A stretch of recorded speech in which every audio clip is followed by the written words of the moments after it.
Excellencies, ladies and gentlemen, we shall now begin the general debate under Agenda Item 4.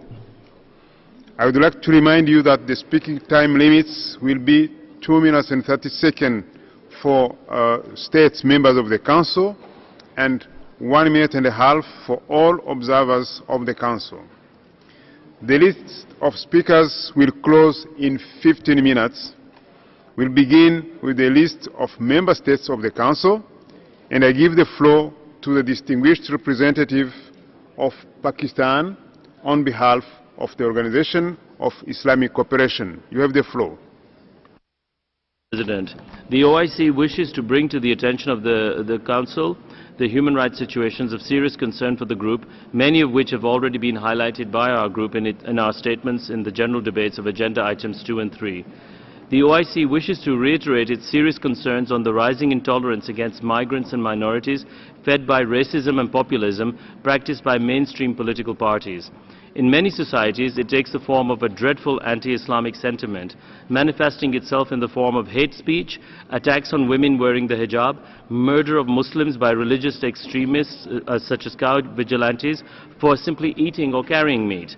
Sadly, the trend is prevalent in countries that pride themselves on democracy and human rights. The OIC also urges the respective governments and this Council in particular to address these worrying trends. The rise of modern fascism is chilling.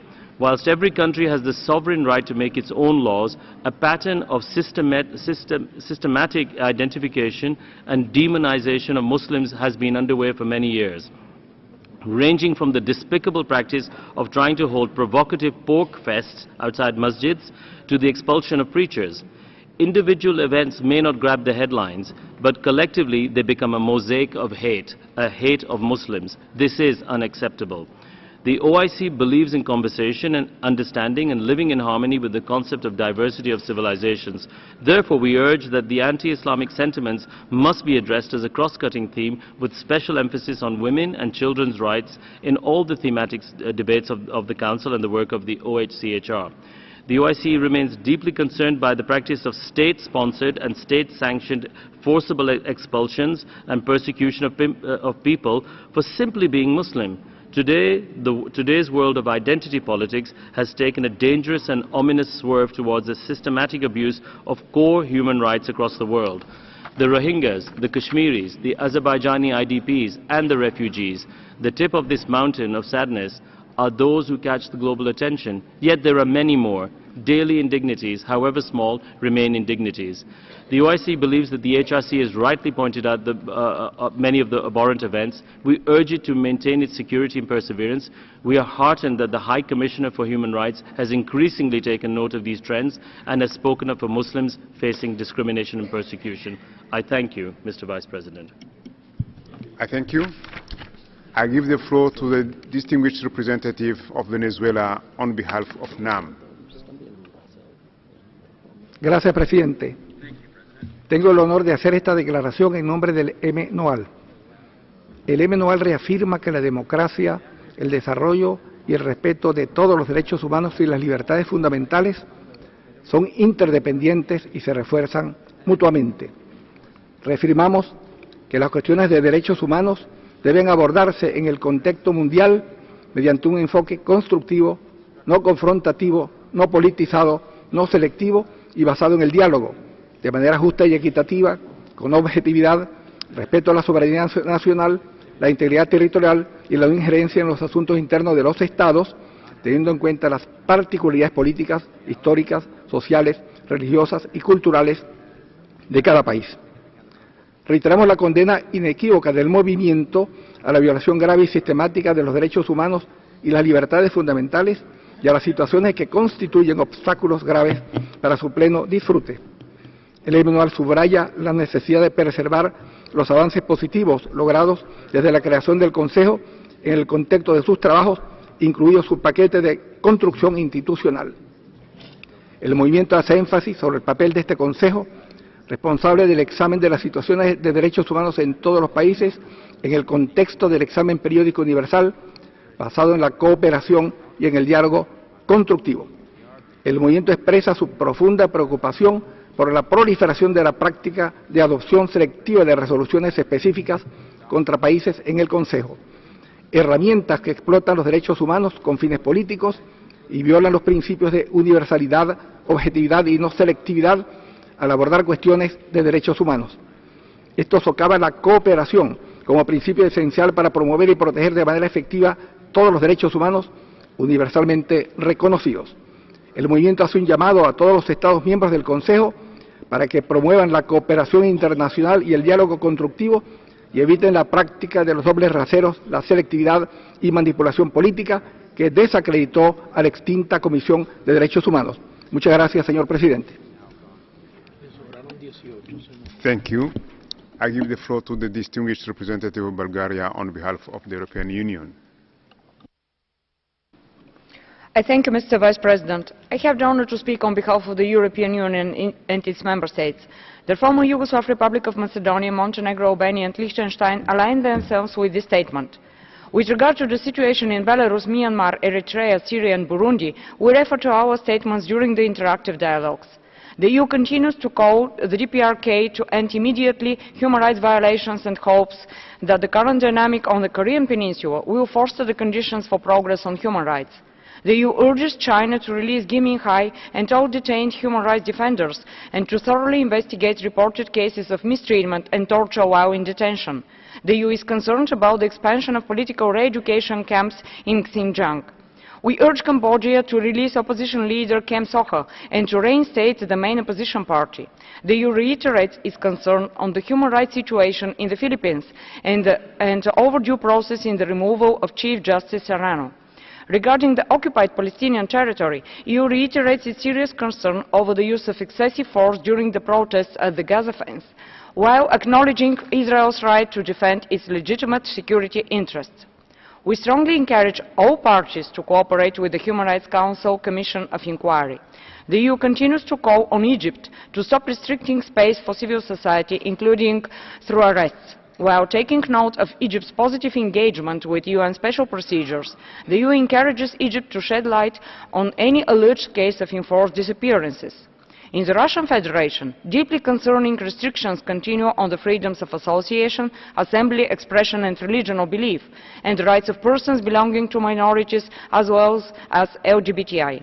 The EU reiterates its concerns about the human rights situation in Turkey, including freedom of expression, and calls on Turkey to protect the rule of law, judicial independence and due processes.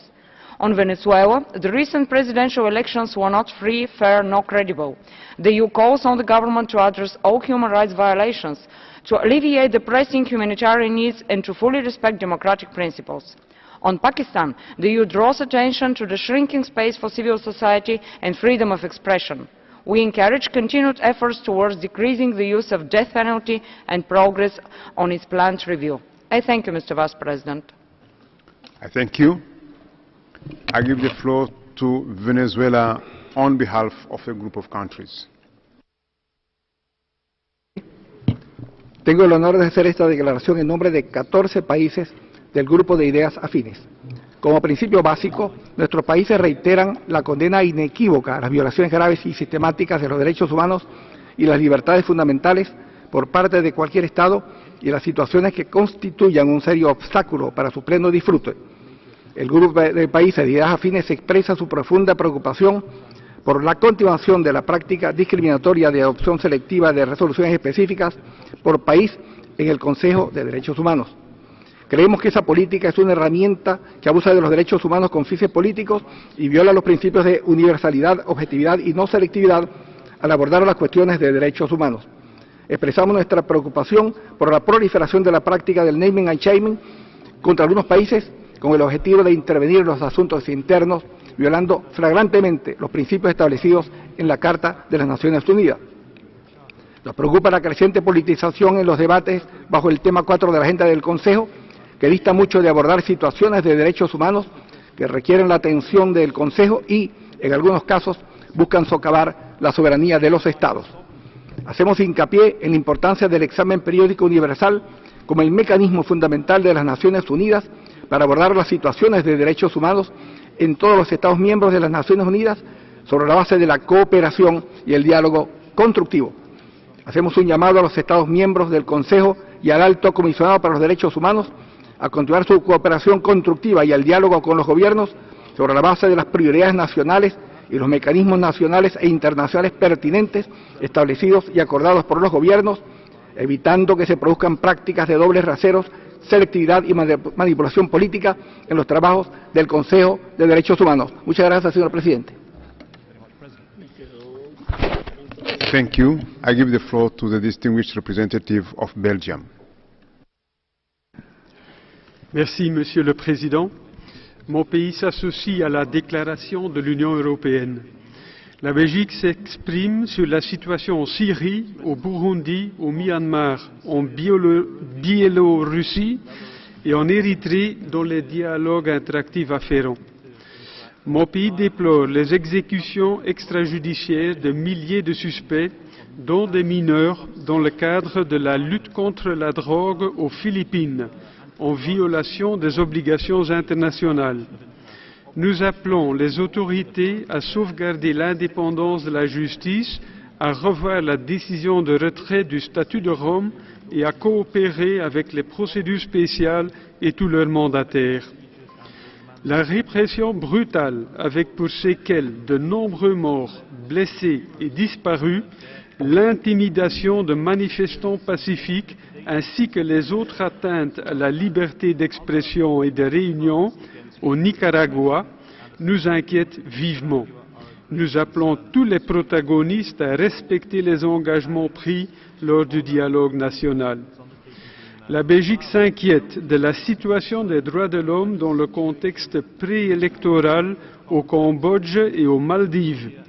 Mon pays appelle les autorités à créer les conditions nécessaires pour l'organisation d'élections démocratiques, libres et justes, en prenant des mesures en faveur du pluralisme politique et en assurant le respect de l'état de droit et de l'indépendance du pouvoir judiciaire. La Belgique appelle les autorités cambodgiennes à assurer la réhabilitation de partis d'opposition et la libération de prisonniers politiques, ainsi que le rétablissement des libertés d'expression, d'assemblée et d'association. Au Venezuela, mon pays est préoccupé par l'érosion de la démocratie et de l'état de droit. Nous appelons les autorités à remédier aux besoins humanitaires de leurs citoyens et de mettre fin aux violations des droits de l'homme. La Belgique partage les inquiétudes du haut-commissaire sur la situation dans les territoires palestiniens occupés et se joint à l'appel d'accorder l'accès à tous les mécanismes des droits de l'homme afférents, dont la commission d'enquête établie par ce Conseil en mai dernier. Je vous remercie. Je vous remercie. I give the floor to the distinguished representative of Pakistan. Mr. Vice President, Pakistan wishes to highlight the disturbing thematic trends and specific situations across the world that require the attention of this Council. Amongst the thematic trends, we are worried at the rising chauvinistic nationalism, which, in the words of High Commissioner Zaid, is, quote, raised to feral extremes by self-serving, callous leaders and amplified by mass ideologies which themselves repress freedom, unquote. Such leadership rides a wave of self-incited campaign of hate against a religion and a community, then fulfills its election promise by implementing policies of xenophobia and racial discrimination. The effect of this phenomena on the global human rights situation is deeply worrying. The manifestation of this phenomenon in Europe has led to targeted attacks against Muslims and other migrants. The EU and its member states should address this problem and adopt an even-handed approach on global human rights. The EU must expand its focus and heed the wise words of the world's professed human rights defender, the High Commissioner on Human Rights. Please remember, selectivity undermines their own credibility and that of the global human rights agenda. The populist narrative, racist narrative, is fast-shaping the political order of our neighboring country, India. India's drift towards extremism and rank communalism is inspired by election promises of a political ideology whose history is rife with acts of violence against the marginalized, including Muslims, Christians, Sikhs and Dalits. Regrettably, India resorts to this communal frenzy against Pakistan, which is threatening regional and international peace and security. The repression in occupied Jammu and Kashmir is the most reprehensible manifestation of unleashing of violence by an increasingly communal and an extremist state. The Indian-occupied Kashmir has no government as we speak of today. Even the puppets installed through a fraudulent electoral process have been dismissed last week. The governor rule only augurs for more abuse and atrocities, with the chances of fake encounters to malign my country. India cannot provoke or hide behind global concerns on terrorism to misrepresent the legitimate struggle of Kashmiri people against foreign occupation or to justify its own crimes in Kashmir. This Council must urge India to implement the recommendations of the OHCHR report and agree on to establish a commission of inquiry. If India has nothing to hide, it must not object. Thank you, Mr. Vice President. I thank you. I give the floor to the distinguished representative of Germany. Mr. Vice President, Germany aligns itself with the EU statement. Germany is deeply concerned about the high number of executions in countries including Saudi Arabia, Pakistan, Iraq, Iran, Egypt and China, often following unfair trials and allegations of torture, and in several cases targeting persons under 18 in clear breach of international human rights obligations. Detentions of journalists, human rights defenders and opposition members in Turkey remain a source of great concern to us. A strong civil society and an independent press are key elements for any democratic society. Their protection and support should be guaranteed. Recognizing Egypt's challenges, Germany is seriously concerned about increasing repression, inter alia through arbitrary detention, travel bans, asset freezes, blocking of websites, and particularly the recent arrests of journalists and others exercising their right to freedom of expression. Germany remains deeply concerned about reported torture in detention, enforced disappearances, and extrajudicial killings. Strong pressure on civil society in the Russian Federation increases, as exemplified by the case of Oyub Titiev. The excessive selective use of anti-extremism legislation discriminates against minorities and unduly restricts freedoms. Inhumane treatment in custody, reported abductions, torture and killings of LGBTI in Chechnya must be investigated independently. Unlawfully detained Ukrainian citizens like Oleg Sentsov should be released. Germany welcomes China's recent commitment to fully support the HRC. We remain concerned about China's deteriorating human rights situation, in particular concerning the Uyghurs, as well as other ethnic and religious minorities, including Tibetans. We witness massive infringements on the freedoms of religion, expression and association. We urge China to close all re-education camps, to immediately release all human rights defenders, including Yu Wensheng, Li Yuhan, Jiang Tianyong, Wang Chuanzhang, Bu Gan, Liu Feiyue, Wang Qi, Lu Yuyu, Tashi Wangchuk, Ilham Tohti, and EU citizen Gui Minhai. The human rights situation in the DPRK remains abysmal. We urge the authorities to immediately close political prison camps and to fully cooperate with the OHCHR and the Special Rapporteur. Germany regrets Venezuela's continued path towards authoritarianism and calls on the government to hold new presidential elections in accordance with international standards. I thank you, Mr. Vice President. Representative of Egypt. رئيس، إن لمصر موقفا مبدئيا ثابتا تجاه المناقشات التي تدور خلال النقاش العام للبند الرابع، والذي نأسف لتوظيفه بصورة انتقائية ولدوافع سياسية لا تمت في كثير من الأحيان لحقوق الإنسان بصلة، وتم تحويله بالممارسة إلى بند يركز على حالات دول بعينها، ويتم من خلاله فرض آليات لا تحظى بموافقة الدولة ودون أي احترام لسيادتها الوطنية. ونؤكد في هذا السياق على ما جاء في قرار الجمعية العامة رقم 60/251 المنشئ للمجلس بشأن تكليفه بمسؤولية تعزيز الاحترام العالمي لحقوق الإنسان بطريقة عادلة ومنصفة ودون تمييز، ومعالجة حالات الانتهاكات على أن يسترشد في عمله بمبادئ العالمية والحيادية والموضوعية بهدف تعزيز وحماية حقوق الإنسان المدنية والسياسية والاقتصادية والاجتماعية بما في ذلك الحق في التنمية. وفي ضوء ما تقدم فإن ظواهر العنصرية الفجة وخطاب الكراهية ومعاداة الإسلام والتحريض على العنف وسوء معاملة المهاجرين وطالبي اللجوء بالمخالفة للقوانين الدولية، وهي الظواهر المنتشرة في عدة دول أوروبية وخاصة ألمانيا.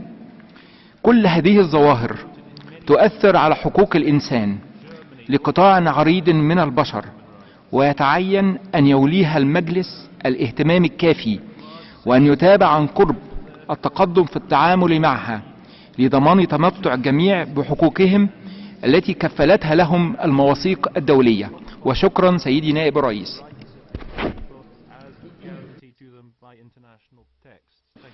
I thank you. I give the floor to the distinguished representative of the UK. Vice President, the UK would like to refer to interventions elsewhere on Burma, Syria, Democratic Republic of Congo and Burundi. The UK remains concerned by the Russian government decision to categorize Jehovah's Witnesses as extremists. Russian authorities must respect religious freedom, which is enshrined in the Russian Constitution. We call on Russia to release Ukrainian political prisoners and to grant international human rights monitors access to illegally annexed Crimea. We call upon China to release those detained for peacefully exercising their constitutional rights and to remove restrictions on Liu Xia. We are concerned about restrictions on ethnic minorities and on freedom of religion or belief across China, including Tibet, as well as reports of re-education camps in Xinjiang. The UK continues to have grave concerns over the human rights situation in the DPRK. We hope ongoing talks will foster the conditions for improvements to the lives of North Koreans. The situation in South Sudan continues to horrify. Civilians have experienced appalling abuses that may amount to war crimes and crimes against humanity, and a culture of impunity prevails. For the sake of its people, these abuses must end immediately. We remain deeply concerned about the situation in Iran, particularly the continued frequent use of the death penalty. We urge the government to guarantee freedoms of expression and religion or belief, and to remove barriers to women's full participation in society.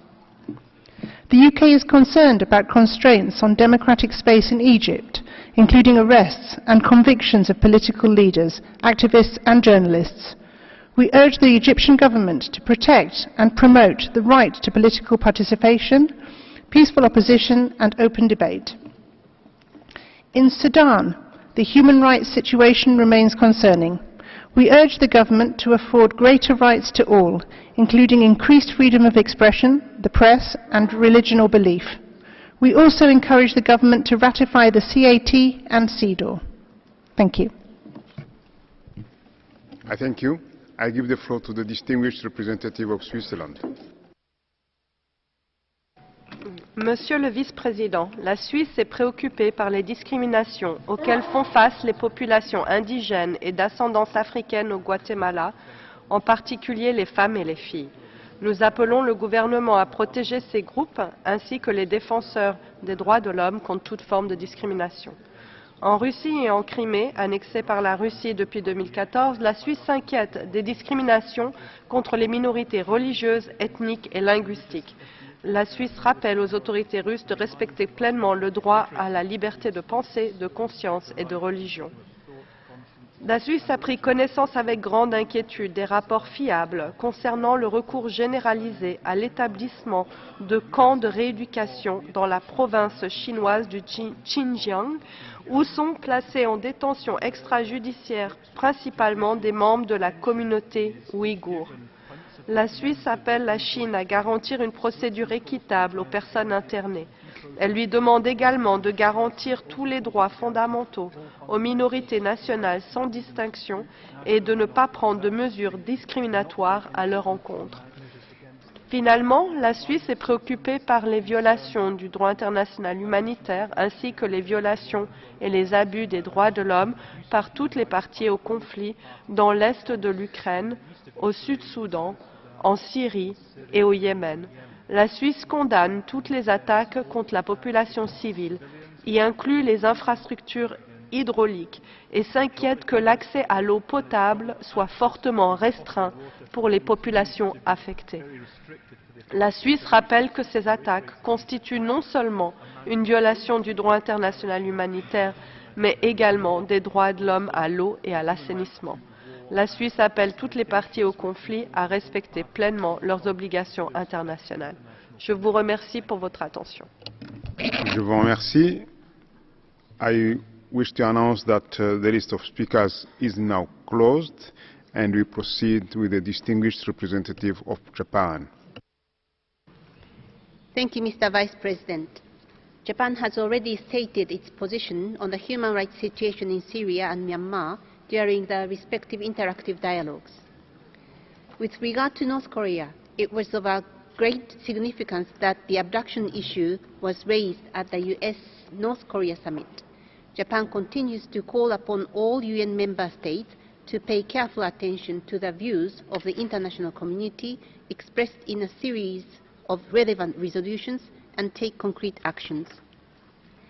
As we mentioned in a statement under Item 2, Japan is concerned that in the Asia-Pacific region, we continue to see repression of people's fundamental freedoms, including those of human rights defenders and minorities.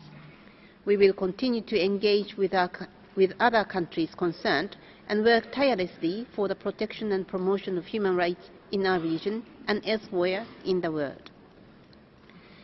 Since we haven't had any chance at this juncture, Japan would like to touch upon the United States' resignation of its membership in the Human Rights Council.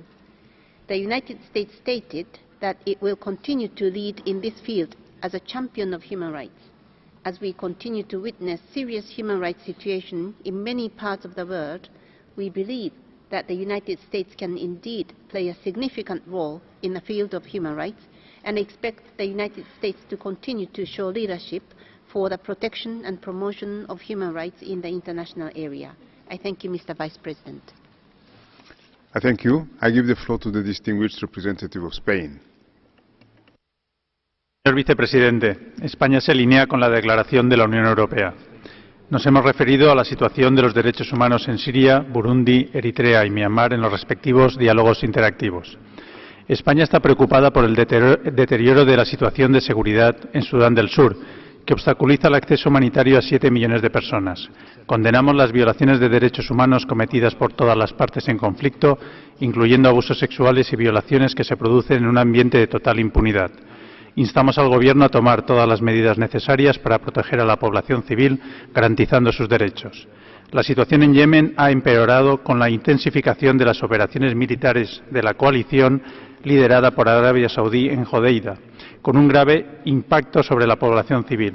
Deben cesar de inmediato las hostilidades y garantizarse por todas las partes en conflicto el respeto a los derechos humanos y al derecho internacional humanitario, incluyendo el acceso y la libre circulación de los bienes básicos en el país. La escalada de violencia en los territorios palestinos ocupados y las graves violaciones del derecho internacional humanitario y de los derechos humanos es extremadamente preocupante. Abogamos por que se permita el acceso al territorio a los mecanismos de derechos humanos, incluida la comisión de investigación establecida en la 28 sesión especial del Consejo, para que desarrollen su labor de forma eficiente, independiente y transparente. Insistimos en la necesidad de asegurar un sistema eficaz de rendición de cuentas, el acceso efectivo a la justicia y la garantía de los derechos procesales, en particular de los menores palestinos durante su arresto, así como acabar con el uso de la detención administrativa. Seguimos con atención la situación en Venezuela. Compartimos la preocupación expresada por la Unión Europea sobre el debilitamiento del orden democrático tras las recientes elecciones. Reiteramos nuestro firme compromiso con una solución democrática, pacífica y negociada entre los venezolanos en el marco del Estado de Derecho. Esta solución debe incluir elecciones democráticas, el respeto a la integridad de los poderes constitucionales, la liberación plena de todos los presos políticos y la respuesta a las urgentes necesidades humanitarias de la población. Compartimos la preocupación por la crisis que atraviesa Nicaragua, con un número alarmante de víctimas civiles.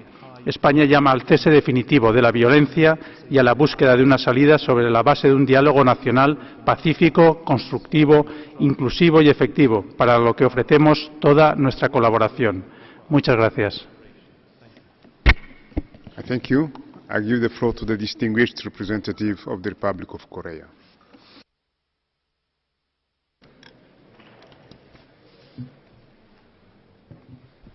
Thank you, Mr. Vice President.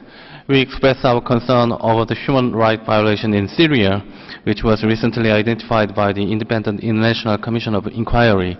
Indiscriminate atrocity against civilians and continued denial of food and medicine led to an anachronistic man-made humanitarian disaster. We support the mandate of the IIIM and call upon all armed groups to abide by the obligation of the international humanitarian and human rights law. My delegation also worries that civilians in South Sudan, including women and girls, continue to be killed and raped by the government forces.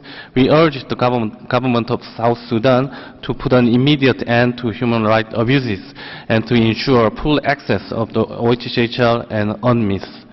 We regret that Burundi, the current council member, has denied cooperation with the mandate created by this council and urges the government of Burundi to resume its cooperation with the UN and restore the space for the civil and political rights. Mr. Vice President, the Resolution 37/28 adopted by the consensus in March session welcomes the momentum of the inter-Korean dialogue created on the occasion of the participation of the DPRK in Pyeongchang Winter Olympic Games and the recent progress in inter-Korean relations. And the resolution also notes the importance of dialogue, including inter-Korean dialogue, for the improvement of the human rights and the humanitarian situation in the DPRK. In this context, we welcome the agreement made at the inter-Korean Red Cross talks last week that the two Koreas will resume reuniting the separate family from 20 to 26 August in Mountain Kumgang. We hope that a scaling of exchanges and cooperation with the DPRK based on the progress of inter-Korean relations could lead to positive effect on substantial improvement of rights of the North Korean people. And the Republic of Korea encourages the DPRK to intensify its effort to improve human rights situation of its people with enlarged engagement with the United Nations. Thank you. Thank you. I give the floor to the distinguished representative of Slovenia. Mr. President, Slovenia aligns itself with the EU statement and would like to make some additional remarks in its national capacity. The continuous human rights violations and abuses in Burundi are of our concern, since it affects all efforts for reconciliation, peace and justice. We regret that Burundi continues refusing the cooperation with the mechanisms of the HRC and the OHCHR experts who are deployed in accordance with the Human Rights Resolution 36/2 proposed by Burundi itself. We are also concerned by the reports on human rights situation in Democratic Republic of Congo, especially on continued and growing intercommunal and militia violence in the region of Kasai, as well as in other regions, including Tanganyika, Ituri, and Kivu. Slovenia particularly deplores violations and abuses committed against children, including excessive use of force by security forces and the recruitment and the use of militias. We also remain alert about the current political and economic crisis that directly impact on the worsening of the humanitarian and human rights situation in Venezuela. We call upon the government to take immediate action to alleviate the pressing humanitarian needs of the Venezuelan people and to grant unhindered access to the HRC special procedures and OHCHR to visit the country. Mr. President, as to the human rights situation in Syria and Ukraine, we would like to refer to our interventions in the respective interactive dialogues, whereas in the case of Belarus, we would like to express our support for the functioning and independence of the HRC special procedures, and in this context to the Special Rapporteur on the situation of human rights in Belarus. Slovenia is vocally opposing the use of the death penalty around the world and calls on Belarus to introduce a moratorium with the view to its permanent abolition. We welcome the steps towards public debate on the application of capital punishment and would like to encourage the government of Belarus to continue the discussion with the civil society. I thank you. Thank you. I give the floor to the distinguished representative of Bolivarian Republic of Venezuela. Gracias, presidente. Venezuela rechaza que algunos países pretendan convertir este foro en un escenario para hostilizar a países en desarrollo. Algunas potencias con horrenda historia colonialista pretenden dar lecciones en derechos humanos cuando tienen un nefasto y criminal récord de violaciones de estos derechos cometidas en sus territorios y en muchos países. Condenamos la campaña de desinformación promovida por estas potencias y sus aliados para satanizar al legítimo gobierno del presidente Nicolás Maduro y justificar una intervención militar extranjera impulsada por el imperio norteamericano. Gracias a la revolución bolivariana tenemos una sociedad en la cual se garantizan plenamente todos los derechos humanos y las libertades democráticas.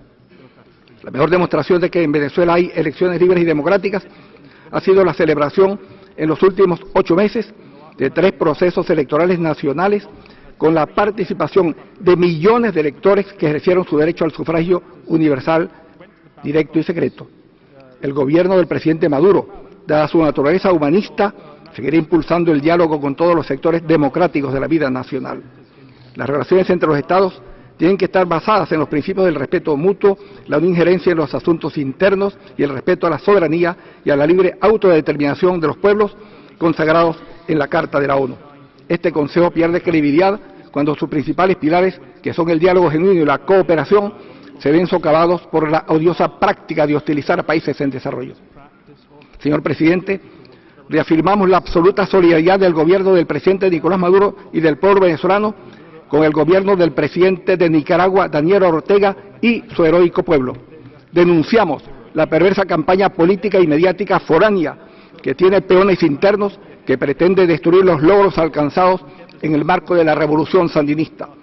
El formato utilizado para desestabilizar la democracia nicaragüense y perturbar la paz del país es el uso de la violencia y el terrorismo que condenamos rotundamente.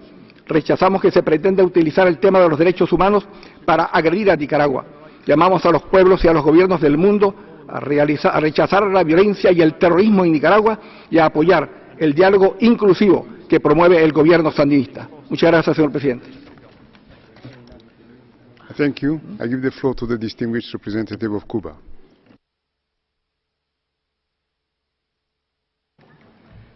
Gracias, señor vicepresidente.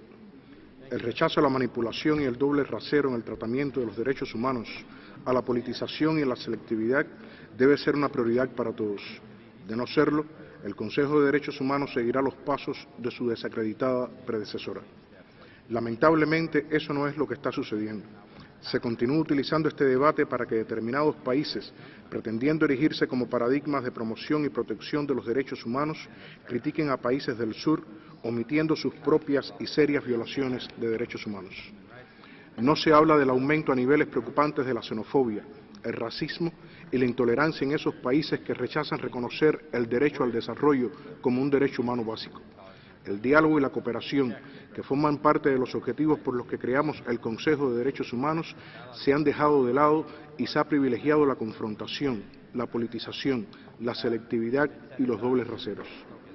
Rechazamos el uso del tema de los derechos humanos para ejercer presión política y buscar imponer acciones punitivas con el objetivo, muchas veces, de promover cambios de régimen. Reiteramos nuestra solidaridad con los gobiernos y pueblos de Venezuela y Nicaragua y llamamos a que cese toda intromisión en los asuntos internos de esos países. Señor presidente, Cuba continuará su lucha porque su sociedad sea la más justa posible, promoviendo la solidaridad y la cooperación internacional con la convicción de que sobre la base del diálogo y el respeto es posible alcanzar un mundo mejor para todos. Muchas gracias. Thank you. I give the floor to the distinguished representative of Georgia. Thank you, Mr. President. We strongly condemn widespread violations of human rights and international humanitarian law affecting Syria's population. Georgia supports the establishment of the international impartial and independent mechanism. We urge the government of Syria to implement immediately the Security Council Resolution 2401 and to relieve the suffering of children from detrimental consequences of the conflict. Georgia remains concerned concerned over the recent human rights situation in Burundi, we call on the government of Burundi to investigate all acts of inhuman and degrading treatment and to re-establish cooperation with OHCHR and other relevant human rights bodies. We are alarmed with the situation in eastern Ukraine and temporarily occupied Crimea. Georgia condemns grave violations of the human rights and the lack of action to fight impunity therein. We reiterate the need for immediate access of the international human rights organizations to the whole territory of Ukraine, including its temporarily occupied territories. Distinguished colleagues, let me draw your attention to the dire human rights situation in Georgia's occupied Abkhazia and Skhin Valley regions, where kidnapping and torture, restriction of freedom of movement, and ethnic discrimination is an everyday reality. Earlier this year, Georgian IDP Archil Tatunashvili was arbitrarily detained, tortured, and deprived of life by representatives of Russian occupation regime in Skhin Valley region. To underline the graveness of the situation, just recently, Georgian Parliament has adopted Otkhozoriya Tatunashvili list, which contains names of persons responsible of kidnapping, torture, murder, and other forms of inhuman treatment of our citizens residing in occupied territories. Recurrent denial of access to OHCHR and special procedures mandate holders in both occupied regions of Georgia also greatly contribute to the rapid deterioration of the human rights situation in both occupied regions.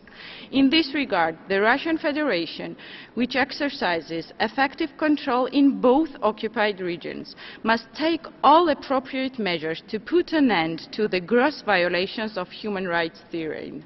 I thank you, Mr. President. Thank you. I give the floor to the distinguished representative of Ukraine. Thank you, Mr. Vice President. Mr. Vice President, today's agenda item is extremely important and shows how much more needs to be done in different parts of the world to protect human rights.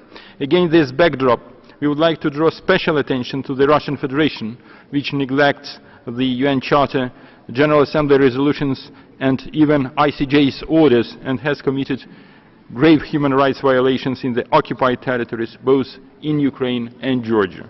During the undeclared war against my country, the Russian forces and Russia-led illegal armed groups killed more than 10,000 people, forced 2 million into displacement, perpetrated horrific acts of terrorism against civilians, depriving people of their basic right to life.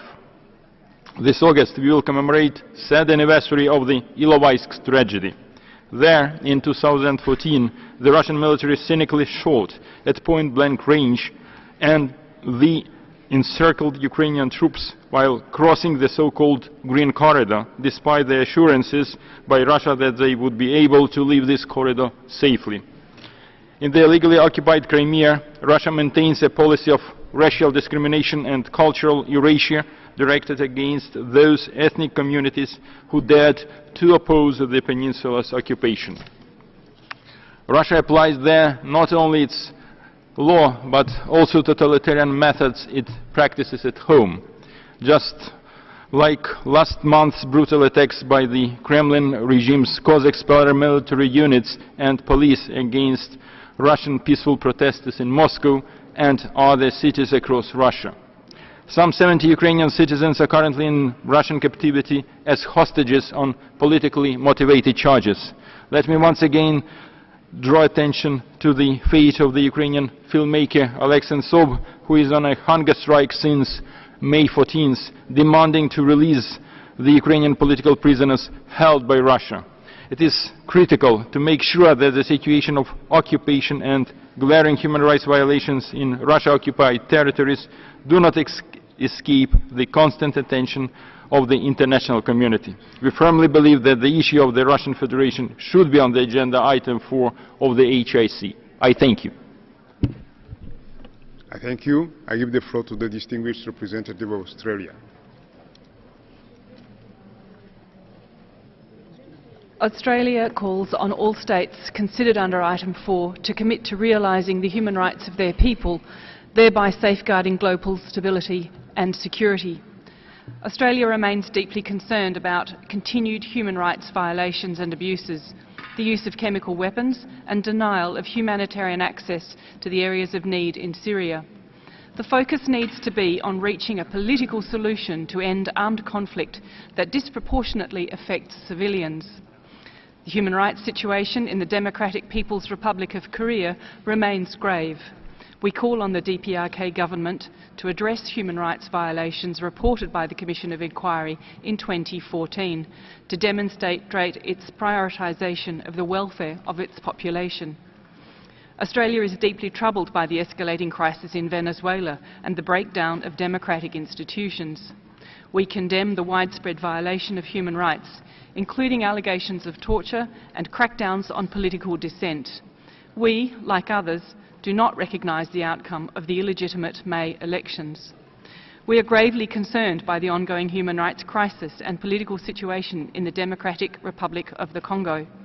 We call on the government to uphold its population's civil and political rights. Australia is disturbed by gross violations of human rights in South Sudan, including the targeting of civilians and perpetration of horrific sexual violence by armed groups and government forces.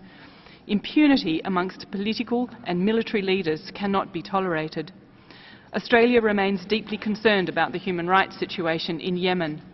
Peace through a political solution is needed to fully address the suffering of the Yemeni people.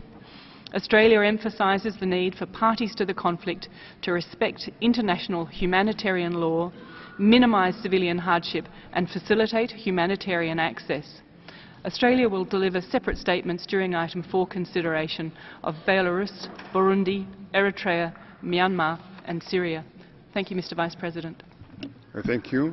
I give the floor to the distinguished representative of China. 中方一贯主张各方在平等和相互尊重基础上，在人权领域开展建设性对话与合作，交流互鉴，共同进步。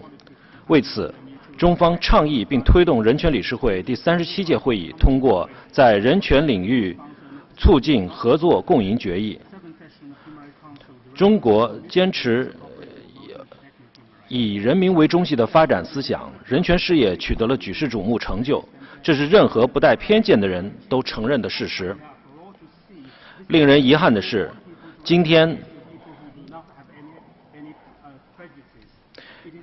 今天欧盟和德国、英国、瑞士等对中国无端指责，干涉中国内政和司法主权，此举违背了人权理事会建设性对话与合作的初心和原则。中方对此坚决反对。这些国家以人权教师爷自居，对别国人权状况说三道四，但他们自己人权状况又怎么样呢？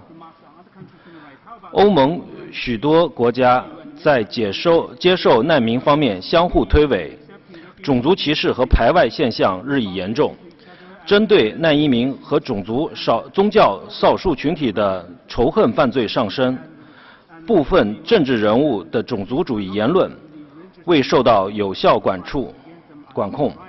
德国极右势力新纳粹分子煽动种族主义和排外主义，针对穆斯林的仇恨犯罪增多，难移民和少数族裔在教育、就业、医疗等方面遭受歧视。英国情报机构和武装部队实施酷刑，未被追究责任，少数族裔在各个领域受到歧视，残疾人受到歧视。瑞士、罗姆人等少数族裔遭受歧视，在社会生活中被边缘化。这些国家自身人权问题触目惊心，但我没有听到他们在人权理事会对自身人权进行反思，也没有听到他们批评其他西方国家人权问题。相反，他们频频将人权作为教育工具、政治工具，对中国和其他发展中国家施压，这是典型的双重标准。中方敦促上述国家回到与各方开展对话与合作的正确轨道上来。谢谢副主席先生。We shall continue the list of observer states of the Council, and I give the floor to the distinguished representative of Maldives.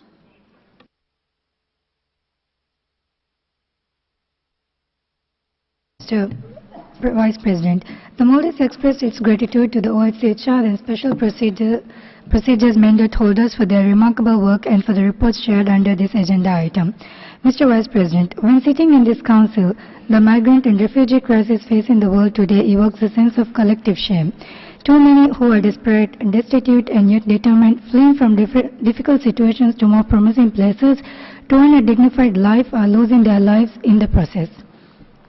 The desperate plight of migrants all over the world must be an issue that this Council takes seriously, especially the most vulnerable such as women and children who often find themselves under extremely difficult circumstances in destination countries.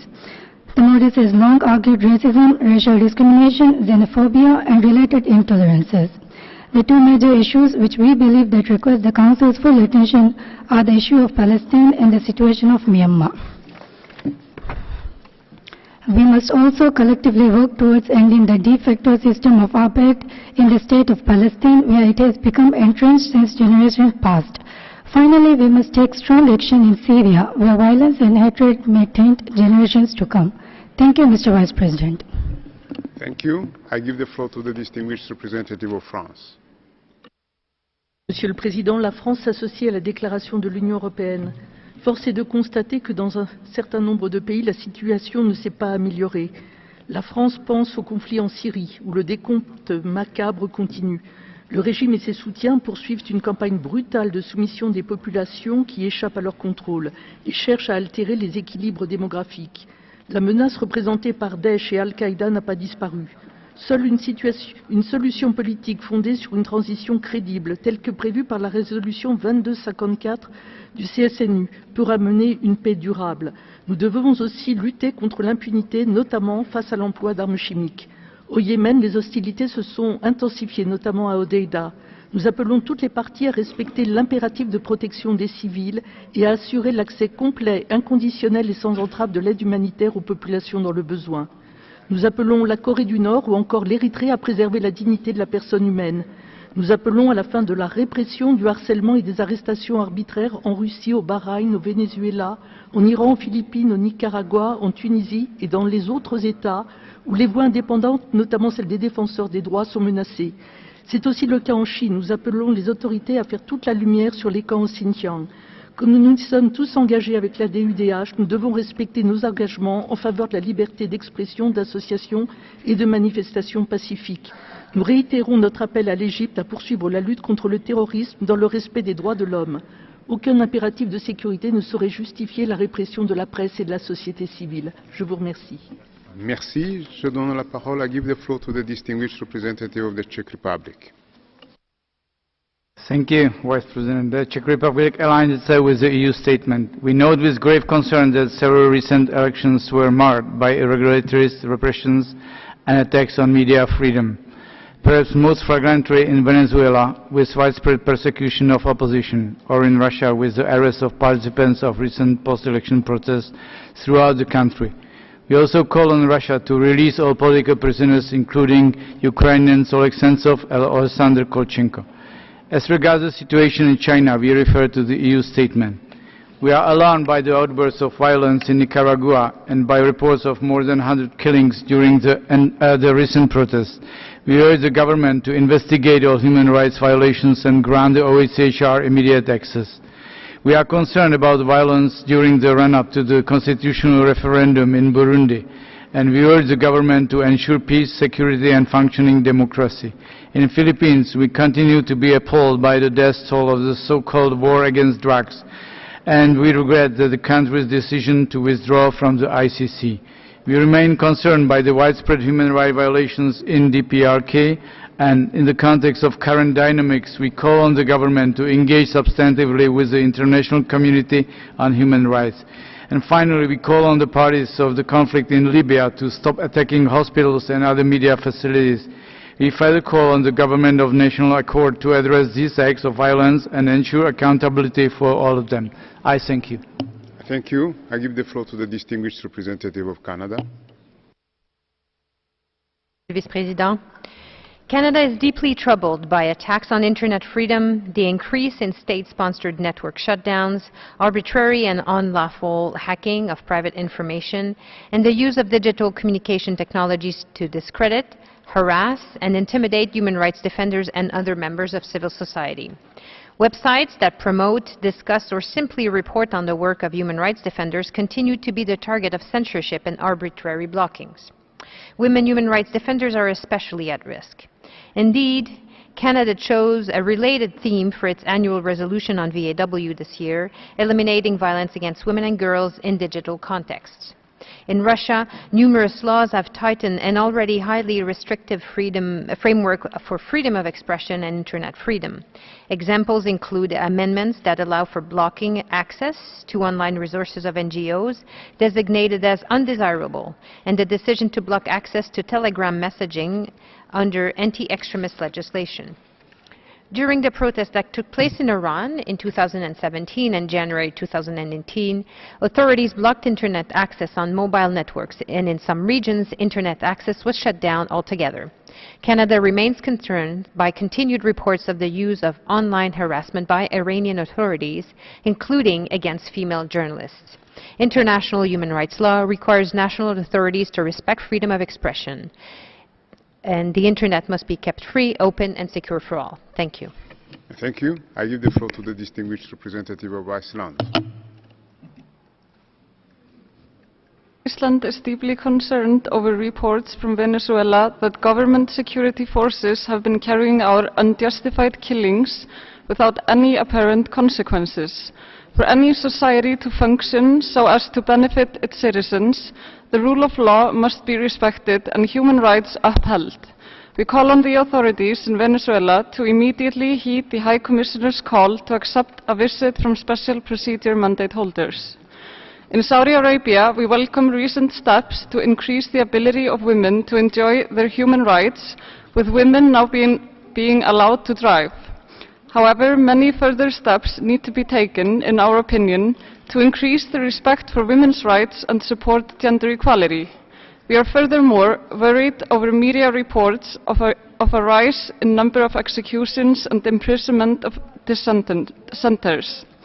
We also call on Saudi Arabia to use its influence to end the war in Yemen.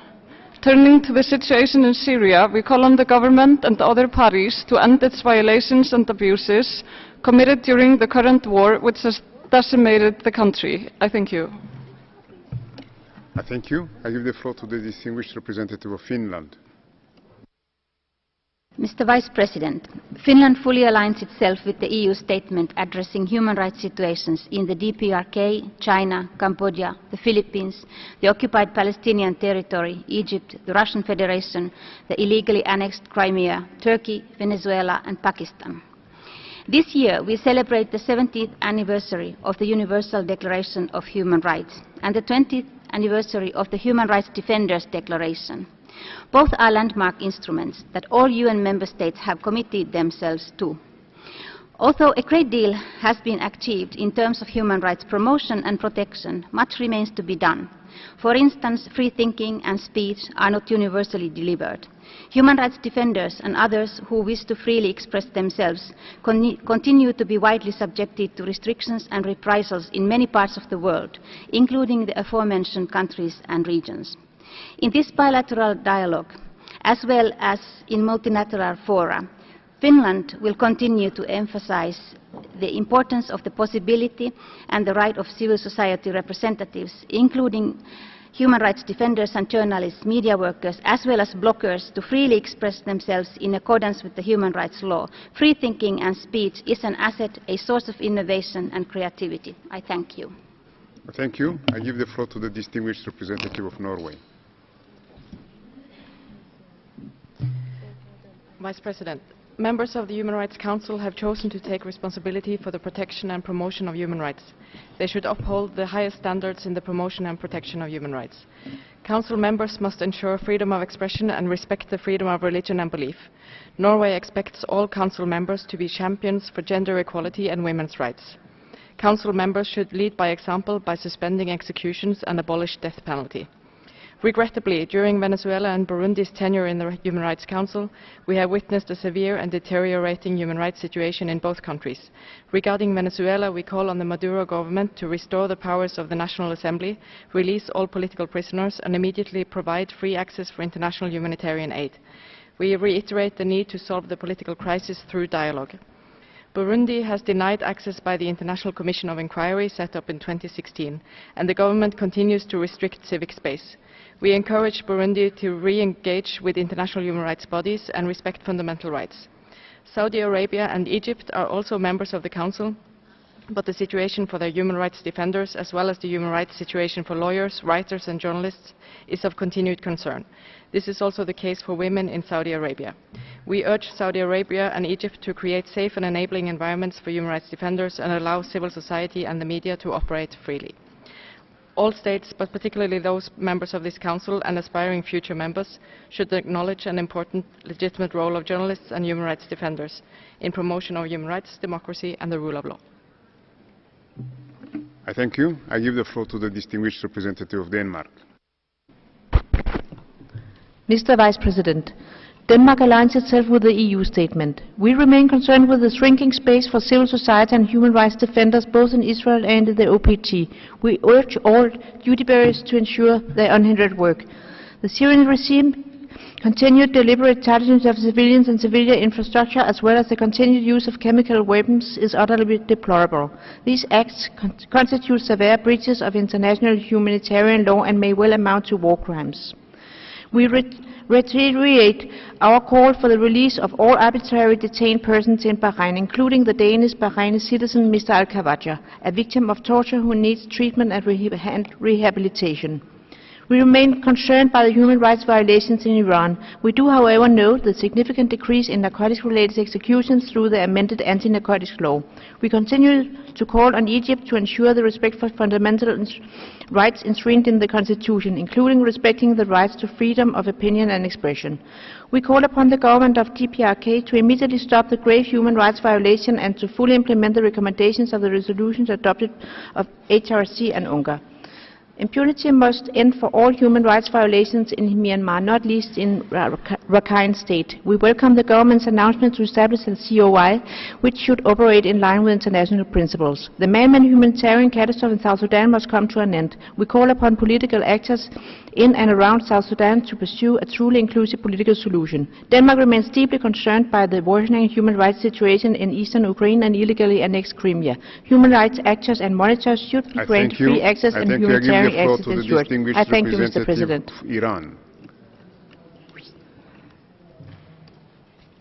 Bismillah ar-Rahman ar-Rahim. Thank you, Mr. Vice President. Mr. Vice President, my delegation associates itself with the statement made by the Now Alive movement and OIC. My delegations believe that multilateralism is an imperative need to guide our work in the Human Rights Council. On the contrary, unilateralism triggers adverse impact on all affairs of the escalate of chauvinistic sentiments, which has devastating effect on the United Nations system. Such conditions will increase the spread of the hatred and the disappointment towards the United Nations system and its principle proposed enshrined in the Charter. Furthermore, it is also well known that multilateralism and international legal order are under tremendous threats to its presence more than ever before, partly by the some member states of the United Nations system. It seems that continuation of this trend is violation of international law, international human rights law, disrespect of the common interest of the international community, and threatens international solidarity and cooperation. We reiterate the need for the reiterating human rights in the first and the equal manners on the same footing and globally. We express our deep concerns over the continuation of the naming and shaming approach, as well as the biased practice in adoption of country-specific resolutions under the agenda item 4 of Human Rights Council. We believe that the appeal to this policy is an instrument that abuses human rights for political purposes, and it's a breach of principle of universality, objectivity, and non-selectivity in addressing human rights issues. Finally, my delegation also is view of that the human rights situation in all of countries should be reviewed in the context of UPR as an action and result continued oriented mechanism in order to review human rights progress and achievements made at national level by the whole state. Thank you, Mr. Vice President. I thank you. I give the floor to the distinguished representative of the Democratic People's Republic of Korea. Mr. Vice President, the delegation of the DPRK is concerned by all violations, including the separation of the migrant children in the United States and refugee crisis in Europe. Also frustrating is the attempt by Japan to glorify its past crimes against humanity, as well as Japanese discrimination against the Korean residents in Japan. In spite of the worst human rights records, these countries are imposing barbaric sanctions against the DPRK, thus threatening the right to life and subsistence of the people in the country.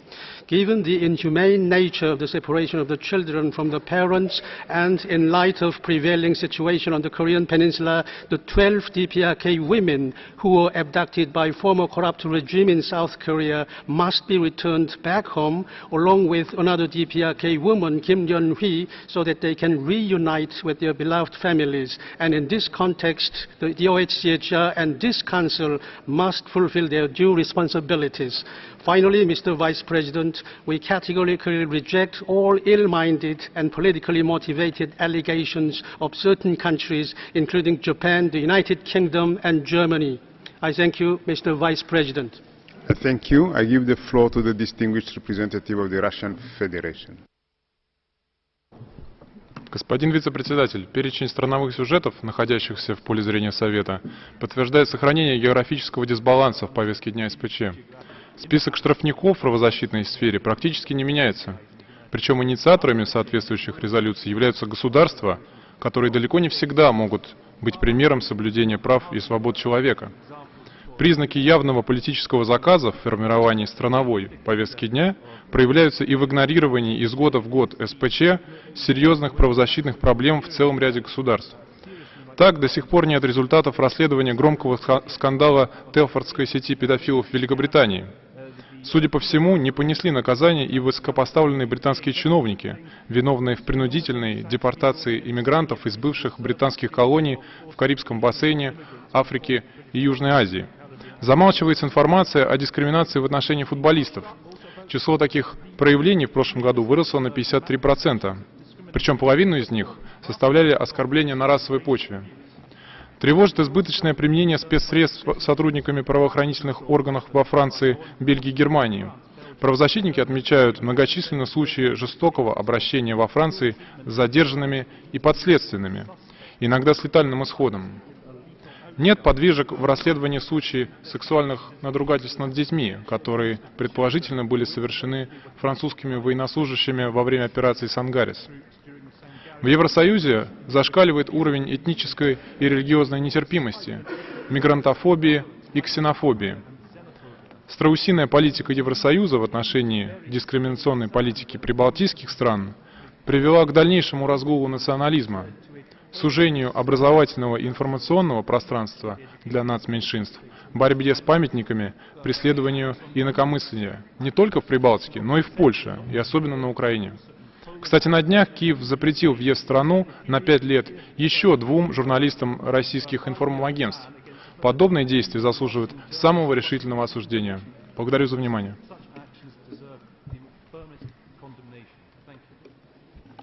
Thank you. I give the floor to the distinguished representative of Ireland. Thank you, Mr. Vice President. Ireland aligns with the statement of the European Union. An enabling environment for civil society, and in particular for human rights defenders, is key to the promotion of human rights in all states. We are concerned by continued restrictions on civil society space and reprisals against human rights defenders in Cambodia and in the Russian Federation. We call on Bahrain to maintain its commitment to respect freedom of opinion and expression and freedom of peaceful assembly. We also remain concerned about human rights protection in Azerbaijan and the failure to implement the rulings of the European Court of Human Rights. Ireland maintains its strong support for the right of the Palestinian people to self-determination. We are deeply concerned by the continued use by Israel of law and force to expand the settlements in the occupied territories, pushing Palestinians off their land contrary to international law. We are also concerned by the increased pressure on both Israeli and Palestinian civil society and new efforts to exclude outside observers from scrutinising the Israeli occupation. We remain gravely concerned by the human rights situation in Yemen, and we look forward to the presentation of the report of a group of eminent experts at the September session. Ireland reaffirms our strong and unequivocal opposition to capital punishment in all circumstances and for all cases, and remains deeply concerned by its continued use by states. Thank you. I thank you. I give the floor to the distinguished representative of Bolivia.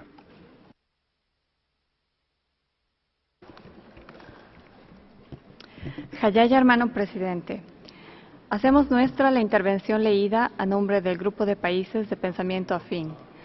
Llamamos a los Estados miembros del Consejo y a la Oficina del Alto Comisionado para fortalecer opciones eficientes a través de la cooperación auténtica y constructiva al momento de atender situaciones de derechos humanos, incluyendo en nuestra cultura de trabajo el reconocimiento realizado en la resolución 60-251 del Consejo de Derechos Humanos, que realza la importancia de garantizar la universalidad, objetividad y no selectividad en el examen de las cuestiones de derechos humanos.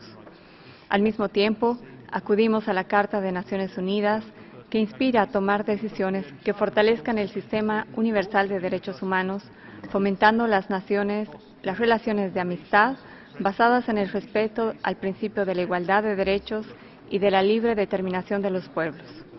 Como lo establece nuestra Constitución Política del Estado, Bolivia es un Estado pacifista que promueve la cultura de la paz y el derecho a la paz, así como a la cooperación entre los pueblos de la región y del mundo, a fin de contribuir al conocimiento mutuo, al desarrollo equitativo y a la promoción de la interculturalidad con pleno respeto a la soberanía de los Estados.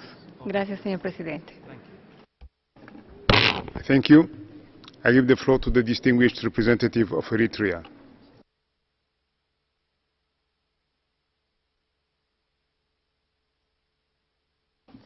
Eritrea is not represented, and I give the floor to the distinguished representative of Armenia. Thank you, Mr. Vice President. My delegation would like to reiterate the strong commitment of the new government of Armenia to resolutely deliver on the clear mandate of the people of Armenia and to consolidate the rule of law, democratic principles, fight against corruption, the protection and the promotion of the rights of the Armenian people, to secure fairness and equal opportunities for all in economic, social and other activities. Having been in office for more than 1 month, the government of Armenia has been steadfast in its manifest actions. We reiterate that the latest developments in Armenia were of strictly domestic nature. They are about Armenia and about the aspirations of its people.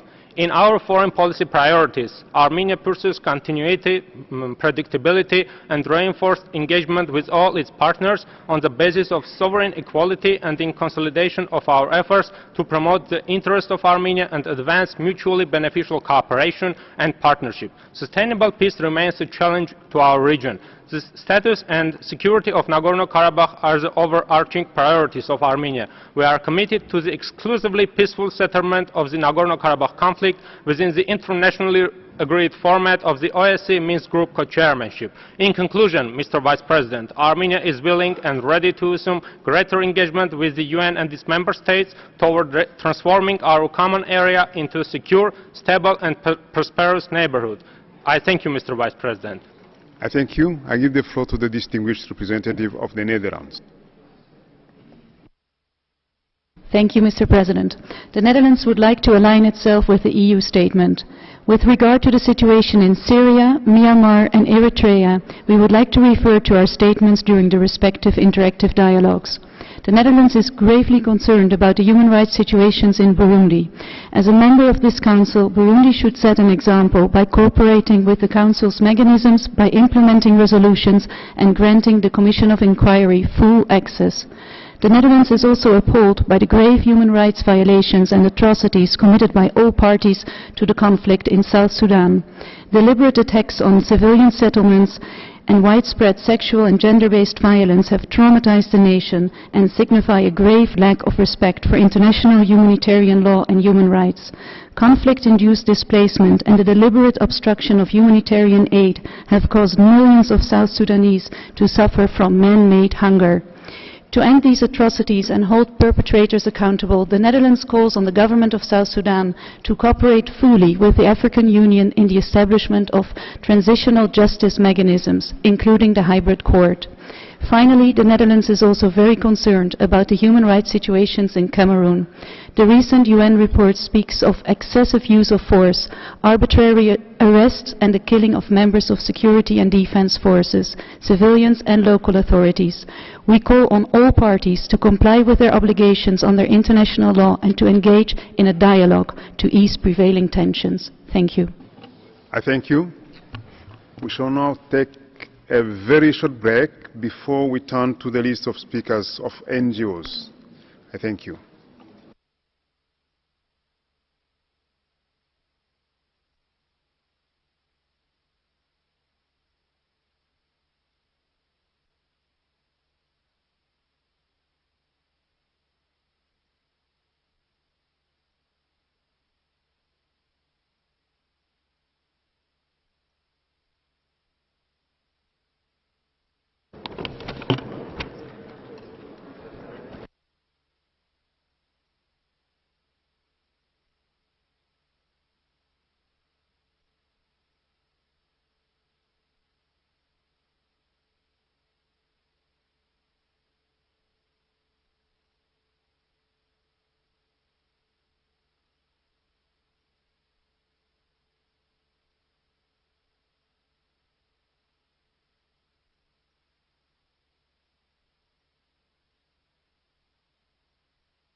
Excellencies, ladies and gentlemen, we shall now turn to the list of speakers for human rights institutions and NGOs.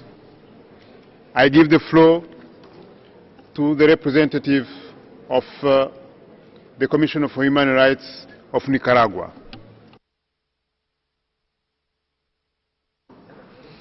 En nombre de la Procuraduría para la Defensa de los Derechos Humanos de la República de Nicaragua, expresamos nuestra preocupación y condena a la escalada de violencia, disturbios sociales y crímenes de odio que sufre el pueblo nicaragüense. Esta institución recomienda el diálogo y consenso como las únicas vías legales legítimas para encontrar una solución Asimismo, insta a la indagación exhaustiva de los delitos. Por ello, aplaudimos la postura del Gobierno de mantener el diálogo permanente con todos los sectores involucrados, establecer mecanismos nacionales de investigación y permitir la instauración del grupo interdisciplinario de expertos independientes que ayudará en la investigación sobre estos hechos de violencia para asegurar la verdad e identificar a los responsables, detener la violencia y restablecer el orden. Vemos con satisfacción que el Gobierno aceptara la recomendación de invitar a la Oficina del Alto Comisionado para los Derechos Humanos, a la Comisión Interamericana de Derechos Humanos y la Unión Europea. Desde el 18 de abril, la institución ha investigado una serie de acciones desestabilizadoras que a nuestros días ha dejado 194 fallecidos, 172 hombres, 10 mujeres y 12 menores de edad, y se compromete a continuar realizando investigación imparcial e independiente. Grupos delincuenciales armados, aprovechándose de esta situación, han sembrado terror a la población, fortalecido por campañas con información falsa de ciertas ONG.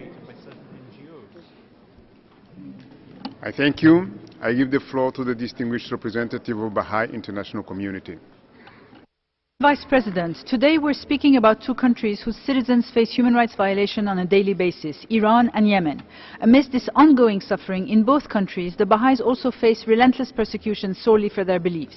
In Iran, despite the authorities' public denial of the persecution of the Baha'is, most recently expressed by the foreign minister himself, the human rights violations continue unabated. The directive for these acts of discrimination come from the highest level of government. The most flagrant example is a fatwa issued on 26 March 2018 by Iran's supreme leader, Ayatollah Ali Khamenei, where he stated, I quote, "You should avoid any association and dealings with this perverse and misguided sect." One of the results of the government's orchestrated persecution is economic strangulation. Hundreds of Baha'i families in Iran are deprived of the possibility to earn a living, either through denial of employment in the public sector or the cruel and intentional sealing of their shops. In Yemen, 3 days before Mr. Khamenei's fatwa, Mr. Abdul Malik al-Houthi, the leader of the Houthis, delivered a televised speech where he vehemently vilified and strongly denounced the Baha'i faith, further intensifying the ongoing persecution of the Baha'is in that country. He warned Yemenis of the satanic Baha'i movement that is waging a war of doctrine against Islam, described the Baha'is as infidel, and spread other falsehood. He finally urged Yemenis to defend their country against the Baha'is under the pretext that, I quote, "Those who destroy the faith of people are no less evil and dangerous than those who kill people with their bombs." Such attempts to divide societies must stop once and for all. The international community must urge the Iranian and Houthi authorities to respect the human rights of all their citizens. I thank you. I give the floor to International Lesbian and Gay Association. Vice President, trans, gender non-conforming, intersex, and LGBT persons are affected by multiple and intersecting forms of violence and discrimination. We draw the attention of the Council to some of the situations that have occurred in the past few months. In Indonesia, the parliament is currently considering amendments to the country's criminal code that will effectively outlaw same-sex relations and non-marital sex. This measure criminalizes same-sex relationships and fosters a climate of discrimination and intolerance. The U.S. changed the policy for housing transgender prisoners. Now, transgender prisoners are only assigned to facilities consistent with their gender identity in rare cases. This changes places trans people at immediate risk of physical and sexual assault. The Lebanese Internal Security Forces arrested a prominent LGBT rights activist and pressured him to cancel Beirut Pride event. This violates freedom of assembly and association and is a step backwards in a country that has made progress towards respecting the rights of LGBT people. From Chile to Luxembourg to the Republic of Korea, in almost all jurisdictions, intersex persons continue to face unnecessary medical interventions carried out without their free and fully informed consent. This is tantamount for torture. In many states, LGBTI people face severe and often official discrimination, and they are inadequately protected from violence and bigotry. Protecting all human beings, including the LGBTI community, is not outside the international legal framework. Ending discrimination and violence for everyone, everywhere, is absolutely central to our principles and work. I thank you, Mr. Vice President. Thank you. I give the floor to Eastern Horn of Africa Human Rights Defenders Project. Mr. Vice President, we would like to draw the Council's attention to Tanzania, which increasingly resembles a case of needed preventative action. Since 2015, Tanzania has taken steps to restrict civic space and fundamental rights. Media outlets have been shut down or suspended. Rights defenders have been harassed, threatened and stigmatized. NGOs have been suspended or deregistered. Opposition members have been killed. The fate or whereabouts of journalist Azori Gwanda, who disappeared, remain unknown. The Media Services, Cybercrimes, Statistics Acts and other laws used to silence independent voices should be amended in line with Tanzania's obligations. We call on states to send the Tanzanian government a message, including through joint statements, that this trend should end. We welcome Tanzania's invitation to the Special Rapporteur on Peaceful Assembly and Association made yesterday at a side event, and call on the government to swiftly set a date for the visit. Mr. Vice President, Sudan continues to put a strain on this Council's time and resources by abusing Agenda Item 10. What Sudan needs is political will to improve the situation, not more technical support. In the last few months, HRD's opposition members and students have been arbitrarily arrested, ill-treated or detained incommunicado by the NISS. Sexual violence remains widespread in conflict and non-conflict zones. We urge the immediate release of Noura Hussein, a victim of child marriage and marital rape, who was sentenced to 5 years imprisonment and a fine for killing her husband in self-defense. Thank you. Thank you. I give the floor to Brian Makumaris for a joint statement. Absent, I give the floor to International Federation for Human Rights Leagues. Mr. Vice President, in Cambodia, we denounce the upcoming general election scheduled for 29 July as not genuine, inclusive or participatory. The ruling party will contest the polls virtually unopposed amid the government's ongoing crackdown on civil society and the political opposition. We urge the government to immediately and unconditionally release all opposition members and supporters and its leader Kem Sokha, whose detention has been declared arbitrary by the UN Working Group on Arbitrary Detention. Mr. Vice President, the Council's effectiveness is ultimately measured by its ability to respond to human rights crises, provide protection and justice to victims, and promote accountability for perpetrators. We urge states to exercise greater leadership and ensure that the Council addresses situations that are not on its agenda but should be. In the Philippines, as President Duterte marks 2 years in office, we are disturbed by the increasing attacks on human rights defenders under his administration, including repeated verbal attacks made by the President himself. In light of the Philippine government's protracted failure to investigate thousands of allegations of extrajudicial killings committed as part of President Duterte's so-called war on drugs, we reiterate our call on the Council to adopt a resolution that establishes an independent international investigation on those allegations. In Egypt, scores of human rights defenders, journalists and opposition members are detained, some in isolation. More independent NGOs have been closed down, media are strictly censored, and torture is now widespread. The Council's silence on Egypt since the last statement delivered by states in March 2014 has provided reassurances to Egypt's security forces that there will be no consequences for committing human rights violations. I thank you. Thank you. I give the floor to European Region for International Lesbian and Gay Federation.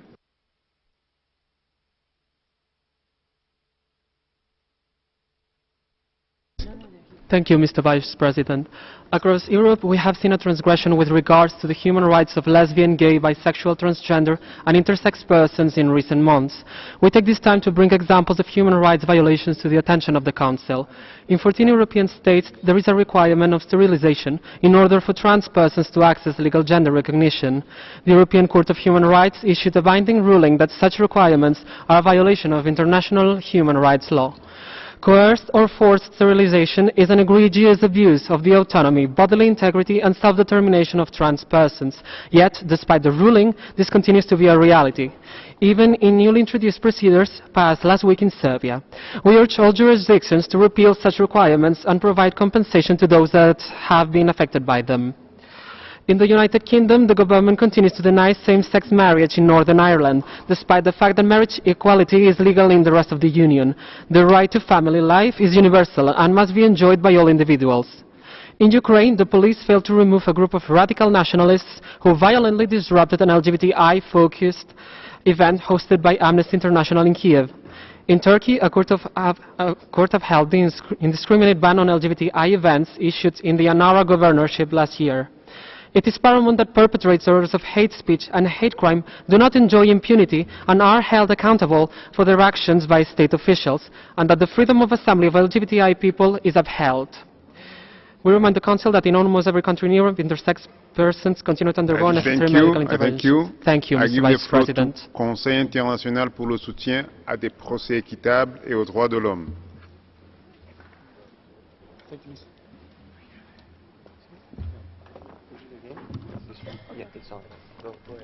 Thank you, Mr. Vice President. ICSFT is deeply concerned by the ongoing human rights crisis in Yemen, Saudi Arabia, Bahrain and Kuwait. Human rights defenders, journalists and lawyers are arrested for peaceful expression of ideas. Civil society continues to face pressure through repressive laws, detention, travel bans and digital intimidation. ICSFT is alarmed by the silent international diplomacy towards the Saudi-led coalition war crimes in Yemen. In the prevailing climate of impunity, the Saudi-led coalition backed by the US, the UK and France has killed and wounded thousands of innocent Yemenis. We urge the Council to end impunity by ensuring effective investigation into the war crimes committed by the Saudi-led coalition. Bahrain and Saudi Arabia continue to commit a wide range of human rights violations against their population. For example, ICSFT President Dr. Abdul Hamid Dashti's sentence in absentia has reached over 50 years on a series of charges stemming from exercise of his right to freedom of expression. Nabil Rajab and Sheikh Salman continue to languish in prison, and women right activists in Saudi Arabia are arbitrarily detained despite the country's PR campaign of reform. In Kuwait, more than 100,000 Bidun remain stateless, stripped of fundamental human rights, including the right to education, healthcare and ultimate citizenship. We call on this Council to openly condemn these violations based solely on human rights standards, not divisive politics. We urge these countries' authorities to implement long overdue reforms and end crackdown, starting with the immediate and unconditional release of those arrested. Thank you. Thank you, Mr. President. I give the floor to African Development Association. شكرا سيدي نائب الرئيس. إن منظمتنا وباسم الضحايا الموريتانيين السابقين في سجون البوليساريو لا تملك إلا أن تعبر لمجلسكم الموقر عن انزعاجها الشديد من السماح بالمشاركة في دورة المجلس الحالية لأحد المسؤولين المباشرين عما تعرض له أولئك الضحايا من انتهاكات جسيمة، وإلقاؤه لمحاضرة حول حقوق الإنسان في تحد سافر وسخرية مضحكة من المبادئ والقيم الإنسانية التي أنشئ عليها هذا المجلس، الذي يفترض به أن ينحاز إلى جانب الضحية لا أن يوفر منبرا للجلاد يساعده في التستر على جرائمه والإفلات من العقاب. سيدي نائب الرئيس، هناك ضحايا حول الجلادون أجسادهم إلى دفاتر يكتبون عليها بالنار اسم البوليساريو التي يحاضر اليوم في عاصمة حقوق الإنسان، ويا للسخرية أحد قادتها عن حقوق الإنسان على مرأى ومسمع من مجلسكم الموقر. ومن المضحك المبكي أن أحد ضحايا من أجل أن لا تضيع قضيته طي النسيان مصر على أن أول حرف لاتيني يعلمه لأطفاله هما حرف FP اللذان كان جلادوه يتفننون في كتابتهما على جسده، واللذان يرمزان لكلمتي فرون بوليساريو. سيدي نائب الرئيس، إنما تعرض له المدنيون الموريتانيون في معتقلات البوليساريو في الجنوب الجزائري من تنكيل وتعذيب لا يمكن مقارنته بتاتا حتى بما كان يقع في المعتقلات النازية، والناجون من ذلك الجحيم لا زالوا أحياء أموات يروون قصصهم التي تتفطر لها الأكباد، وإنهم ليعولون على مجلسكم الموقر لعمل الممكن من أجل إنصافهم واستعادة إنسانيتهم التي سلبها منهم جلادون. أشكركم سيدي نائب الرئيس. Contre la peine de mort. Ensemble contre la peine de mort. You have the floor. Merci, Monsieur le Président. Ensemble contre la peine de mort et l'association pour les droits humains au Kurdistan d'Iran-Genève souhaite attirer votre attention sur les États qui continuent de recourir à la peine de mort à l'encontre des personnes LGBT. Dans 12 pays, la loi fait des relations sexuelles entre personnes de même sexe un crime passible de peine de mort. L'Afghanistan, l'Arabie Saoudite, Brunei, les Émirats Arabes Unis, l'Iran, la Mauritanie, le Nigeria, le Pakistan, le Qatar, le Soudan, la Somalie et le Yémen. S'y ajoutent 61 États où l'homosexualité est illégale. Même lorsqu'il n'est plus appliqué comme en Mauritanie et à Brunei, une telle législation est une menace.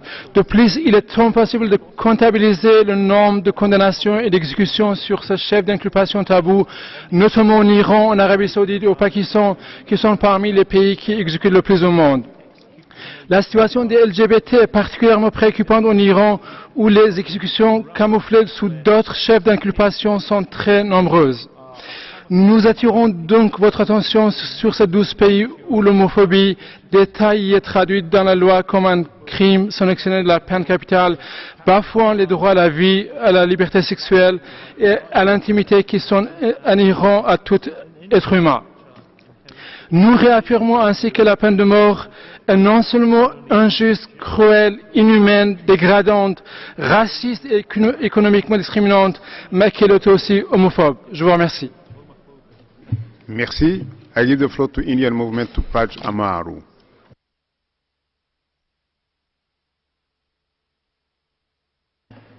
Next, Human Rights Now. You have the floor. Thank you, Mr. Vice President. Human Rights Now is gravely concerned about the government of Cambodia assault on political opposition and media, making a free and fair election impossible. The government has dissolved the main opposition party, barred its members from political activity, shut down and interfered with independent media, suspended and dissolved NGOs, and harassed journalists, political opposition, and human rights defenders. Since the last council session, the government has further adopted a lèse-majesté crime, amended its constitution to restrict freedom of expression and association, control internet content, and continued its harassment. It has also threatened to punish elections boycotters, with officials claiming falsely that a boycott is illegal. Mr. Vice President, the Cambodian government assault against political opposition, media and civil society ensures its election cannot be free and fair, violates Cambodia's international human rights duties, and cripples the Paris peace agreements. We call on the Cambodian government to immediately release detained political opposition, reinstate the CNRP media and civil society organizations, repeal laws restricting human rights, and end its harassment of political opposition and media. We request the Council and relevant governments to take strong measures to ensure Cambodia provides the conditions necessary for a free and fair election. Thank you. Thank you. I give the floor to Iraqi Development Organization. Mr. Vice President, IDO and ADHRB would like to draw the attention of the Council to the plight of average Bahrainis who have been subjected to systemic human rights abuses. We would like to dedicate this speech to these thousands of unknown individuals.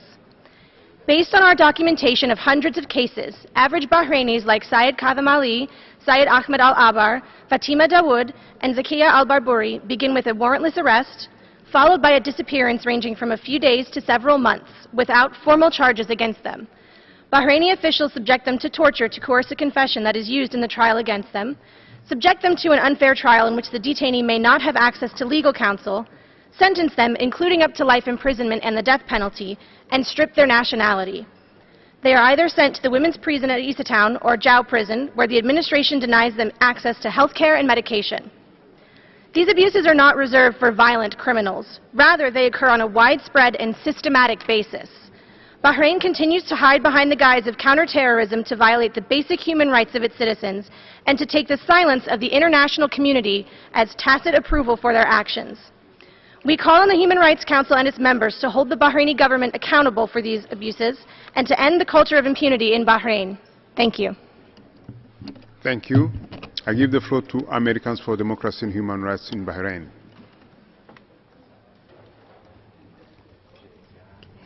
السيد نائب الرئيس، ترى المنظمة الأوروبية السعودية لحقوق الإنسان وADHRB أن السعودية تشهد تدهورا في أوضاع حقوق الإنسان يتناقض مع ما تروج له الحكومة حول إصلاحات وتغييرات. فمنذ بداية العام 2018 حتى اليوم نفذت الحكومة 53 حكم إعدام، 44% منها وفقا لجرائم ليست من الأشد خطورة في القانون الدولي. إضافة إلى ذلك لا يزال 42 شخصا على الأقل يواجهون خطر الإعدام في أي لحظة، بينهم 8 أطفال. تتجاهل الحكومة السعودية في عمليات وأحكام الإعدام النداءات المتكررة التي يوجهها لها المقررون الخاصون أو الهيئات الأممية، كما أنها تتحجج بقانون مكافحة الإرهاب لتبرير الانتهاكات. إضافة إلى ذلك تزايدت عمليات الاعتقال التعسفي التي طالت خلال الأشهر الماضية رجال أعمال ورجال دين وأمراء ونشطاء وغيرهم، إلى جانب استمرار ممارسات التعذيب في السجون والتي تؤدي في بعض الحالات إلى الوفاة. تدهور حقوق الإنسان في السعودية يترافق مع خنق متزايد للمجتمع المدني ولوسائل الإعلام ولكل رأي مغاير للرأي الرسمي، وهو ما يساهم في تشويه الحقائق حول ما يحصل في البلاد. إن مصداقية واستمرار عمل مجلس حقوق الإنسان بفعالية يتطلب محاسبة جدية للسعودية على ممارساتها وانتهاكاتها، وخاصة أنها عضو في المجلس للمرة الرابعة. وشكرا. Thank you. Thank you. I give the floor to distinguished representative of Al Salam Foundation. Mr. Vice President, Al Salam and ADHRB wish to bring the Council's attention to the conditions in Jau prison in Bahrain and the ill treatment of political prisoners. The conditions in Jau violate international standards for detention. Prisoners on death row like Maher al-Khabas and Mohammed Ramadan are housed in extremely cramped and unhygienic conditions. They have also stated that religious rights are prohibited and they are punished with solitary confinement if they attempt to practice. Prisoners have also reported being confined to their cell for more than 23 hours per day, only being allowed to leave during the hottest point of the day. This has forced some prisoners to eat inside their cells, attracting ants and cockroaches. The prison has also specifically targeted high-profile prisoners for abuse by denying them health care. Political prisoners Hassan Mushaima and Abdul Wahab Hussein, and human rights defenders Abdul Hadi al-Khawaja, Nabil Rajab, and Dr. Abdul Jalil al-Sengais have all been denied necessary medical care during their detention at Jau.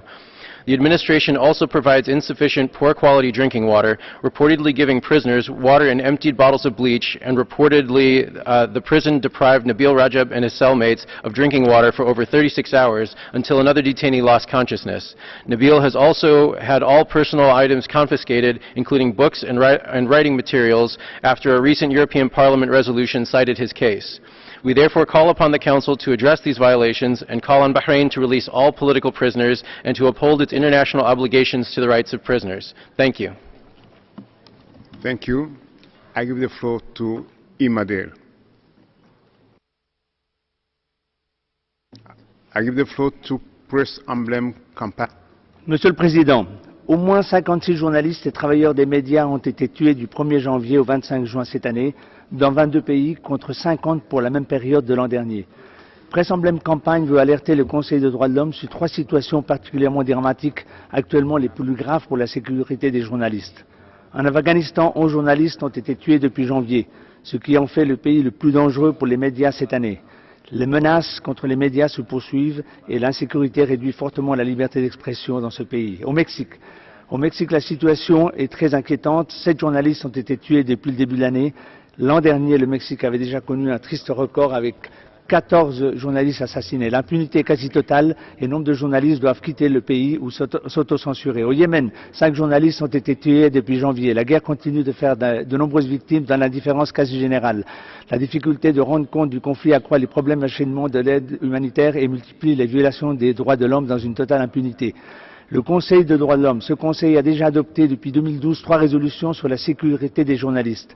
PEC l'exhorte à faire davantage pour lutter contre l'impunité et à créer un mécanisme international pour aider les autorités judiciaires dans les pays en conflit ou connaissant des violences internes à identifier et poursuivre les responsables de crimes contre les travailleurs des médias. Merci de votre attention. Thank you.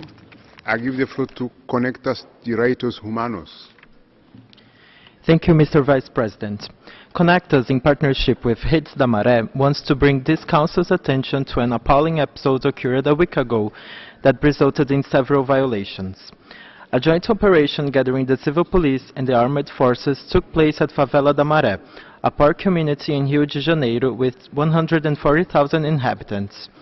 3 armored combat vehicles were used in this operation, along with an armored combat helicopter recklessly shooting from the sky. The massive shooting, besides hitting the streets, houses and a school in Favela da Maré, resulted in the killing of 7 people. 14-year-old Marcos Vinicius, who was on his way home from school when he was shot to death, and another 6 youths that, according to witnesses, were executed by security agents.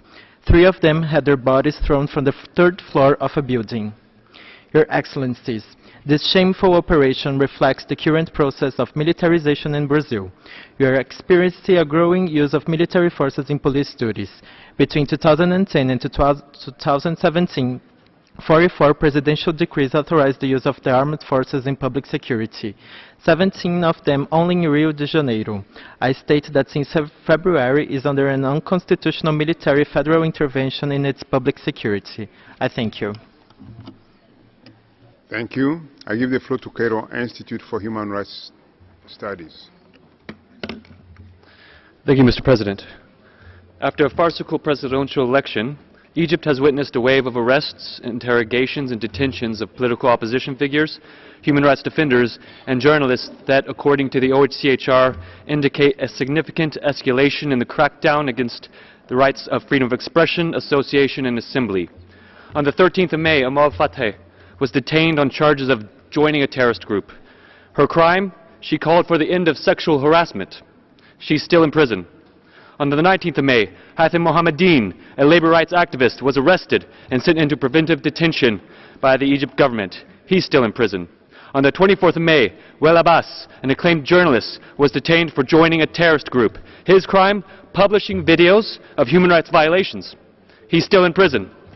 Abu Fattah was arrested 5 months ago and charged with heading a terrorist organization. His crime? Leading an opposition political party. He's still in prison. This latest wave of arrests is emblematic of a holistic crackdown on all forms of dissent and civil society activity in Egypt. Speaking before the United Nations yesterday, the mother and father of Giulio Regini, an Italian student, called for this council to act, to end torture, to end these attacks. To date, this council has failed to. Thank you, Mr. President. Thank you. I give the floor to World Evangelical Alliance. Thank you, Mr. Vice President. My name is Dabrina Bethamraz. I'm Iranian. The Iranian authorities raided my family's home at the Christmas celebration in December 2014. Today, my father, Pastor Victor Bethamraz, is appealing a 10-year prison sentence.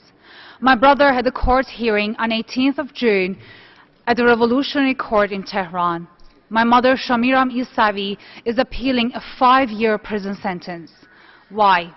My family are accused of acting against national security and acting against the government by organizing illegal gatherings, attending seminaries abroad, and training leaders and pastors to act as spies. When I was in Iran, I was arrested, interrogated, and accused of similar allegations. These accusations are false and a grave injustice. There are many Iranian Christians today serving sentences under similar baseless accusations. This is wrong, and these court cases must stop. We Iranian Christians are not terrorists. As my father said at the last court hearing, and I repeat, we love our country, we pray for our authorities, and we have no intentions against our government. The World Evangelical Alliance appeals to the Iranian government to stop prosecuting Christians under false and baseless accusations and charges, and to respect the freedom of religion of its citizens. Thank you. Thank you. I give the floor to Christian Solidarity Worldwide. Thank you, Mr. Vice President. CSW wishes to emphasize that all states have an obligation under international law to protect and promote the right to freedom of religion or belief. CSW is concerned that Cuba's Office of Religious Affairs, which oversees all religious activity on the island, is the main source of freedom of religion or belief violations, including the harassment and detention of church leaders. Since 2006, restrictive regulations have targeted unregistered house churches. In particular, CSW is concerned that Legal Decree 322 is being used by government officials to seize church property. CSW calls on the government of Cuba to ratify the International Covenant on Civil and Political Rights and to extend protection to the right to freedom of religion or belief to all. We further call on the government of Cuba to release all who are arbitrarily detained, to end the harassment of religious communities and cease undue interference in church affairs. Mr. Vice President, CSW also remains concerned by the egregious violations of human rights reported in Sudan. While the country's constitution guarantees freedom of religion or belief, in practice it is severely restricted. Churches in Sudan continue to face unjust restrictions. Over 25 have been earmarked for demolition, and the government does not permit the construction of new church buildings. We call on the government of Sudan to end its interference in church affairs and to cease the demolition of places of worship. We also remain concerned for Noor Hussein, whose plight shows how the law fails to protect women and is often used to discriminate against them. CSW urges Sudan to reform discriminatory criminal law provisions in compliance with its constitution and international obligations. Thank you. Thank you. I give the floor to International Service for Human Rights. Thank you, Mr. Vice President. We urge states which have endorsed the objective criteria set forth in the statement delivered by Ireland at the 32nd session to take concrete steps to apply them to situations that meet this criteria, including by showing leadership and initiating the required action by the Council. We consider that the situation in the Human Rights Council candidate, Bahrain, together with the current member states, China, Saudi Arabia, Egypt and Venezuela, meet several of the objective criteria. Special procedures and the High Commissioner have called for action, while the states concerned have obstructed and criminalized the work of human rights defenders and media. Human rights defenders are particularly targeted by those authorities, including through arbitrary detention, judicial harassment, enforced disappearance, torture, travel bans, and restrictions on freedoms of expression, assembly, and association. The Council's inaction has emboldened these governments to continue to commit gross and systematic violations as they see no consequences for their actions by the international community. While individual state leadership on country situations is important, principled collective action is needed to fully achieve the Council's mandate. It is needed to send a strong signal to these governments that being a member state of the Council is a privilege that entails more scrutiny of their human rights records rather than being a shield from scrutiny. We urge states to demonstrate political leadership and lead joint Council action on the above-mentioned situations. The credibility and the legitimacy of the Council hangs in the balance. Thank you. Thank you. I give the floor to Human Rights Law Center. Mr. Vice President, right now there are 134 children indefinitely detained by the Australian government in its refugee detention centre on Nauru, imprisoned for fleeing the same atrocities that our government comes here and condemns. The 19th of July, just a few weeks away, will mark 5 years of detention for these children. 40 of them have been detained for their entire lives. They are 4- and 5-year-old kids who have never experienced a single day of freedom in their lives. The only world they have ever known is inside a multi-tent, behind a fence, in an island prison. Mr. Vice President, 12 people have now died in these camps. Children as young as 10 have tried to kill themselves. It is so easy for our government to come here to this council and to masquerade as standing for human rights, but really no government can truly stand for human rights while choosing to destroy the lives of children. These children and their families deserve a future. If the Australian government refuses and instead continues its cruelty, then we urge this council to ensure accountability. Thank you. I thank you. I give the floor to International Commission of Jurists. Mr. Vice President, a state rapidly moving in an authoritarian direction with widespread and deepening repression of human rights, whose civil society cannot even speak openly at this council for fear of reprisals, should be discussed as a situation requiring the Council's attention under Item 4, and not merely a matter of technical assistance and capacity building under Item 10. An urgent example is Cambodia. The continuing human rights and rule of law crisis orchestrated by the ruling party has deeply compromised national elections scheduled for the 29th of July. Authorities continue to abuse the legal system to repress civil society, independent media, political opposition, and increasingly ordinary individuals. The government has threatened prosecution of any person calling for a boycott of the highly compromised elections. It's established a working group to monitor and control all information on websites and social media, and ordinary people are being arrested, charged, and detained under a new lèse-majesté law.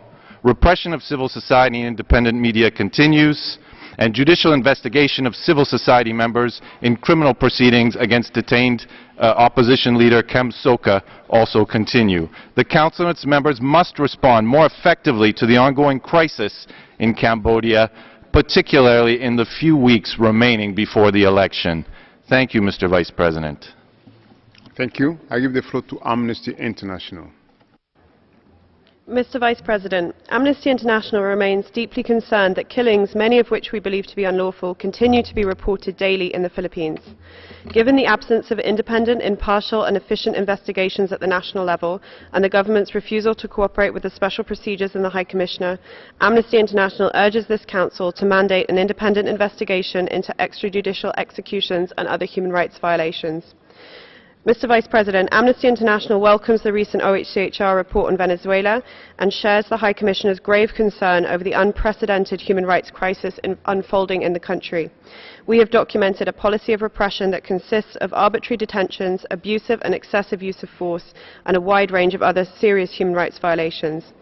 Amnesty International calls on this Council to take meaningful action to address the crisis documented in the OHCHR report.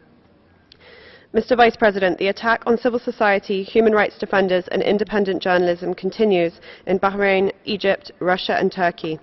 While we welcome this week's lifting of the driving ban on women in Saudi Arabia, we note with concern and irony that the very women who have campaigned over decades for this ban to be lifted are today behind bars and risk 20 years in prison. Sadly, it bears reiterating that expressing opinions or seeking to hold governments to account for their obligations is not extremism, it's not treachery or terrorism, as it's so often labelled by governments and state-aligned media. Thank you, Mr. Vice President. I thank you. I give the floor to Asian Forum. Mr. Vice President, Forum Asia draws the Council's attention to the human rights situations in several Asian countries. In Maldives, the government's assault on democracy and democratic institutions has severely compromised the possibility of free and fair elections later this year. The opposition's political activities remain restricted, while most opposition leaders have either been convicted or face convictions. Recent amendments to electoral laws would limit prospects for credible participation of the opposition. In Bangladesh, we are concerned by allegations that the government's anti-narcotics campaign is used for political intimidation. Many of the at least 160 people killed and over 20,000 arrested since the government announced the campaign are reportedly political activists with no connection to drug offenses. In an environment of endemic extrajudicial killings and disappearance, primarily of political activists and dissidents, this raises serious questions about prospects for free and fair elections in December. In Cambodia, amendments to the Criminal Code and the Constitution, as well as a raft of new repressive legislation that prohibit criticism of the government and impose restrictions on human rights defenders, civil society, media, and the opposition, have seriously eroded the democratic environment necessary for the July 2018 national elections to be free and fair. The Council must call on these governments to take immediate steps to ensure free and fair elections and closely monitor the situation. Lastly, we are concerned over the lack of accountability for thousands of deaths in the Philippines' war on drugs, as well as attacks on democratic institutions, the media, and human rights defenders. We call on the Council to establish an independent international investigation into deaths and mandate the High Commissioner to monitor and report on the government's descent toward authoritarianism. Thank you. Thank you. I give the floor to Vivat International for a joint statement. Mr. President, we Vivat International and Franciscans International would like to draw the attention on the human rights situations in West Papua. During the third UPR cycle, 2017, the government of Indonesia has given the commitment to address human rights situation in West Papua, including to finalize the investigation of all human rights cases in Papua. One of the symbolic cases was known as Bloody Wasiar, where a gross human rights violation committed by the members of the Indonesian security forces between April and October 2001 in Wasiar, West Papua. The Indonesian police and military launched an operation called Operasi Tuntas Matua, following a conflict between West Papuans and logging companies. According to the Indonesian Human Rights Commission's report, indicated human rights violations concluded 4 cases of killings, 39 cases of torture, including 1 case of death in custody as a result of torture, 1 case of rape, and 5 cases of forced disappearances. According to the Article 9 of the Indonesian Law 26/2000 concerning human rights codes, the 2001 Bloody Wasiar fulfill the criteria as a gross human rights violation. However, 17 years after the incident, the government of Indonesia has to show concrete commitment to resolve the case and bring the perpetrators to justice. Thank you. I give the floor to Human Rights Watch.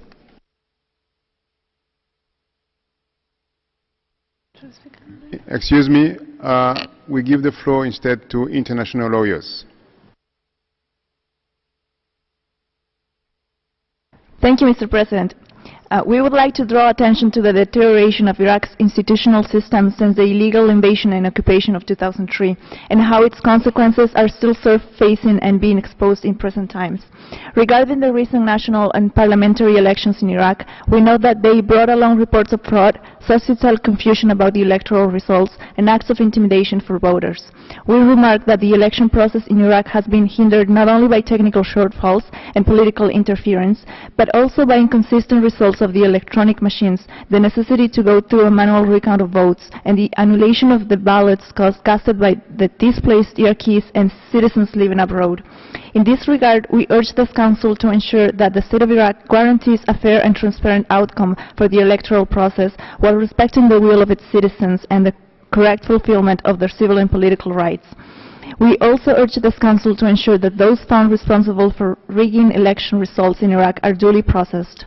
Additionally, internationallawyers.org and Geneva International Center for Justice align to the Secretary General's recent remarks that the reconstruction of areas destroyed in Iraq during the liberation campaign must be a priority for offering a secure and dignified home for IDPs to return. Thank you, Mr. President. I thank you. I now give the floor to Human Rights Watch. Thank you, Mr. Vice President. At a time when courageous leadership in defense of human rights is most critical, Human Rights Watch regrets the self-defeating decision by the United States to withdraw from this council. By walking away, the U.S. is also turning its back on victims of human rights violations it purports to defend, including in Syria, Yemen, North Korea, and Myanmar. The U.S. is also turning its back on victims of abuses in countries that are indeed rights-violating Council member states, including in China, where the government has significantly tightened top-down repression of civil society, the internet, the media, and academia, and where authorities forcibly disappear offenders or subject them to show trials. In Egypt, where police and authorities use arbitrary arrests and forced disappearances to silence political dissent and work to eradicate independent civil society and free media. And in Venezuela, where a ruthless government crackdown has led to thousands of arbitrary arrests, torture of detainees, and where families can no longer feed their children. Other Council member states commit serious abuses against their people, notably the Philippines, DRC, and Burundi. Clearly, the Council needs stronger measures to ensure that states comply with their membership obligations. But the solution to gross human rights violations in these countries and other dire situations, such as in Cambodia and Turkey, is not disengagement, but rather deeper engagement and bold, determined leadership in defense of human rights. Countries around the world need to rise to responsibility to ensure robust collective action by this Council on critical rights situations. I thank you. Thank you. I give the floor to Commonwealth Human Rights Initiative. Absent. We give the floor to Center for Inquiry. Thank you, Mr. Vice President. The Center for Inquiry, an organization that promotes reason, science, and secularism, is greatly concerned that the rights of atheists and non-believers around the world are under attack. In Bangladesh, publisher Shahjahan Bachchu was recently shot and killed. He is just another in a long line of prominent atheist writers and activists slaughtered by religious extremists in that country. In Mauritania, the government has targeted its non-believing citizens. It recently adopted a law that made the death penalty mandatory for blasphemous speech, putting the life and liberty of atheists at risk. In Egypt, atheist blogger Sharif Gaber was arrested at the Cairo airport on May 2nd as he was trying to leave Egypt. He is being persecuted for his atheist activism, promoting science, and defending the LGBT community. People have a right to reject religion in the name of science and freedom of conscience. It is imperative that the international community condemn these violations and stand with atheists and non-believers around the world. Thank you. Thank you. I give the floor to Centre d'action pour le développement rural. Merci, Monsieur le Vice-président. Notre ONG Mémoire et Justice, qui est constituée de rescapés de geôles du Front Polisario et des parents de victimes, nous luttons pour dénoncer et briser le mutisme établi sur les atrocités faites dans les camps de réfugiés sahraouis près de Tindouf en Algérie. Des centaines de jeunes volontaires mauritaniens dans les rangs du Front Polisario ont subi une extermination sans pareil. Les terribles prisons de Rachid et Zhébiya étaient les lieux de détention les plus connus. La plupart des rescapés ont subi une détention de plus de 8 ans d'humiliation et de souffrance. Aucun jugement n'a été fait, aucune référence à la justice ou à la légalité n'a été établie. C'est dans le domaine de l'impunité totale que travaille la police politique du Polisario. Les familles des victimes et des disparus cherchent encore les nouvelles de leurs enfants dans l'indifférence totale de la junte du Front Polisario. La plupart des tortionnaires occupent aujourd'hui de hautes fonctions dans l'administration du Front Polisario. Leurs mains sont souillées de sang. Les rescapés de ces graves atteintes aux droits de l'homme sont dans un état lamentable. Ils ont gardé des graves séquelles physiques et morales. La situation est alarmante. Une chape de fer interdit toute liberté d'expression. La torture et les exécutions sommaires et les kidnappings sont toujours pratiquées. Au nom de rescapés, à la mémoire des exécutés et disparus dans les geôles du Front Polisario, nous lançons un vibrant appel à la communauté internationale pour l'instruction d'une enquête indépendante sur les perfs du crime de la junte du Front Polisario. Nous condamnons la complicité du gouvernement algérien dans ces graves violations de droits de l'homme commises sur son sol. Nous sommes sûrs que la légalité sera rétablie. Merci. I give the floor to China Society for Human Rights Studies. 主席，我是一名来自中国的达斡尔族学者，50多年来始终生活在中国新疆这个多民族地区，使我对研究宗教产生了浓厚兴趣。当前，一些国家和地区宗教间、派别间存在矛盾和冲突，宗教极端主义有所抬头，当地不同信仰的公民基本人权无法得到有效保障。通过多年研究，我认为要想实现多种宗教和谐共处，必须正确处理好政府与宗教的关系、社会与宗教的关系、信教公民与不信教公民之间的关系、信教公民之间的关系、一个国家内不同宗教之间的关系、本国宗教与外国宗教之间的关系。中国有着本土的道教，也有佛教、伊斯兰教、基督教、天主教等传入性宗教，有着近2亿人口的信教公民。多年来，中国坚持保障公民宗教信仰自由权利，满足信教公民的正常宗教需求，依法管理宗教事务，防范和打击宗教极端，并发挥宗教界的作用，构建了积极健康的宗教关系。中国人权研究会愿与各界分享中国经验，加强研究与交流。谢谢主席。Thank you. This is the last speaker we could accommodate at this meeting. Excellencies, ladies and gentlemen, this brings us to the end of the meeting. We shall reconvene in a few minutes to continue the general debate on item 4. I hereby declare the 20th meeting of the 30th session of the Human Rights Council closed.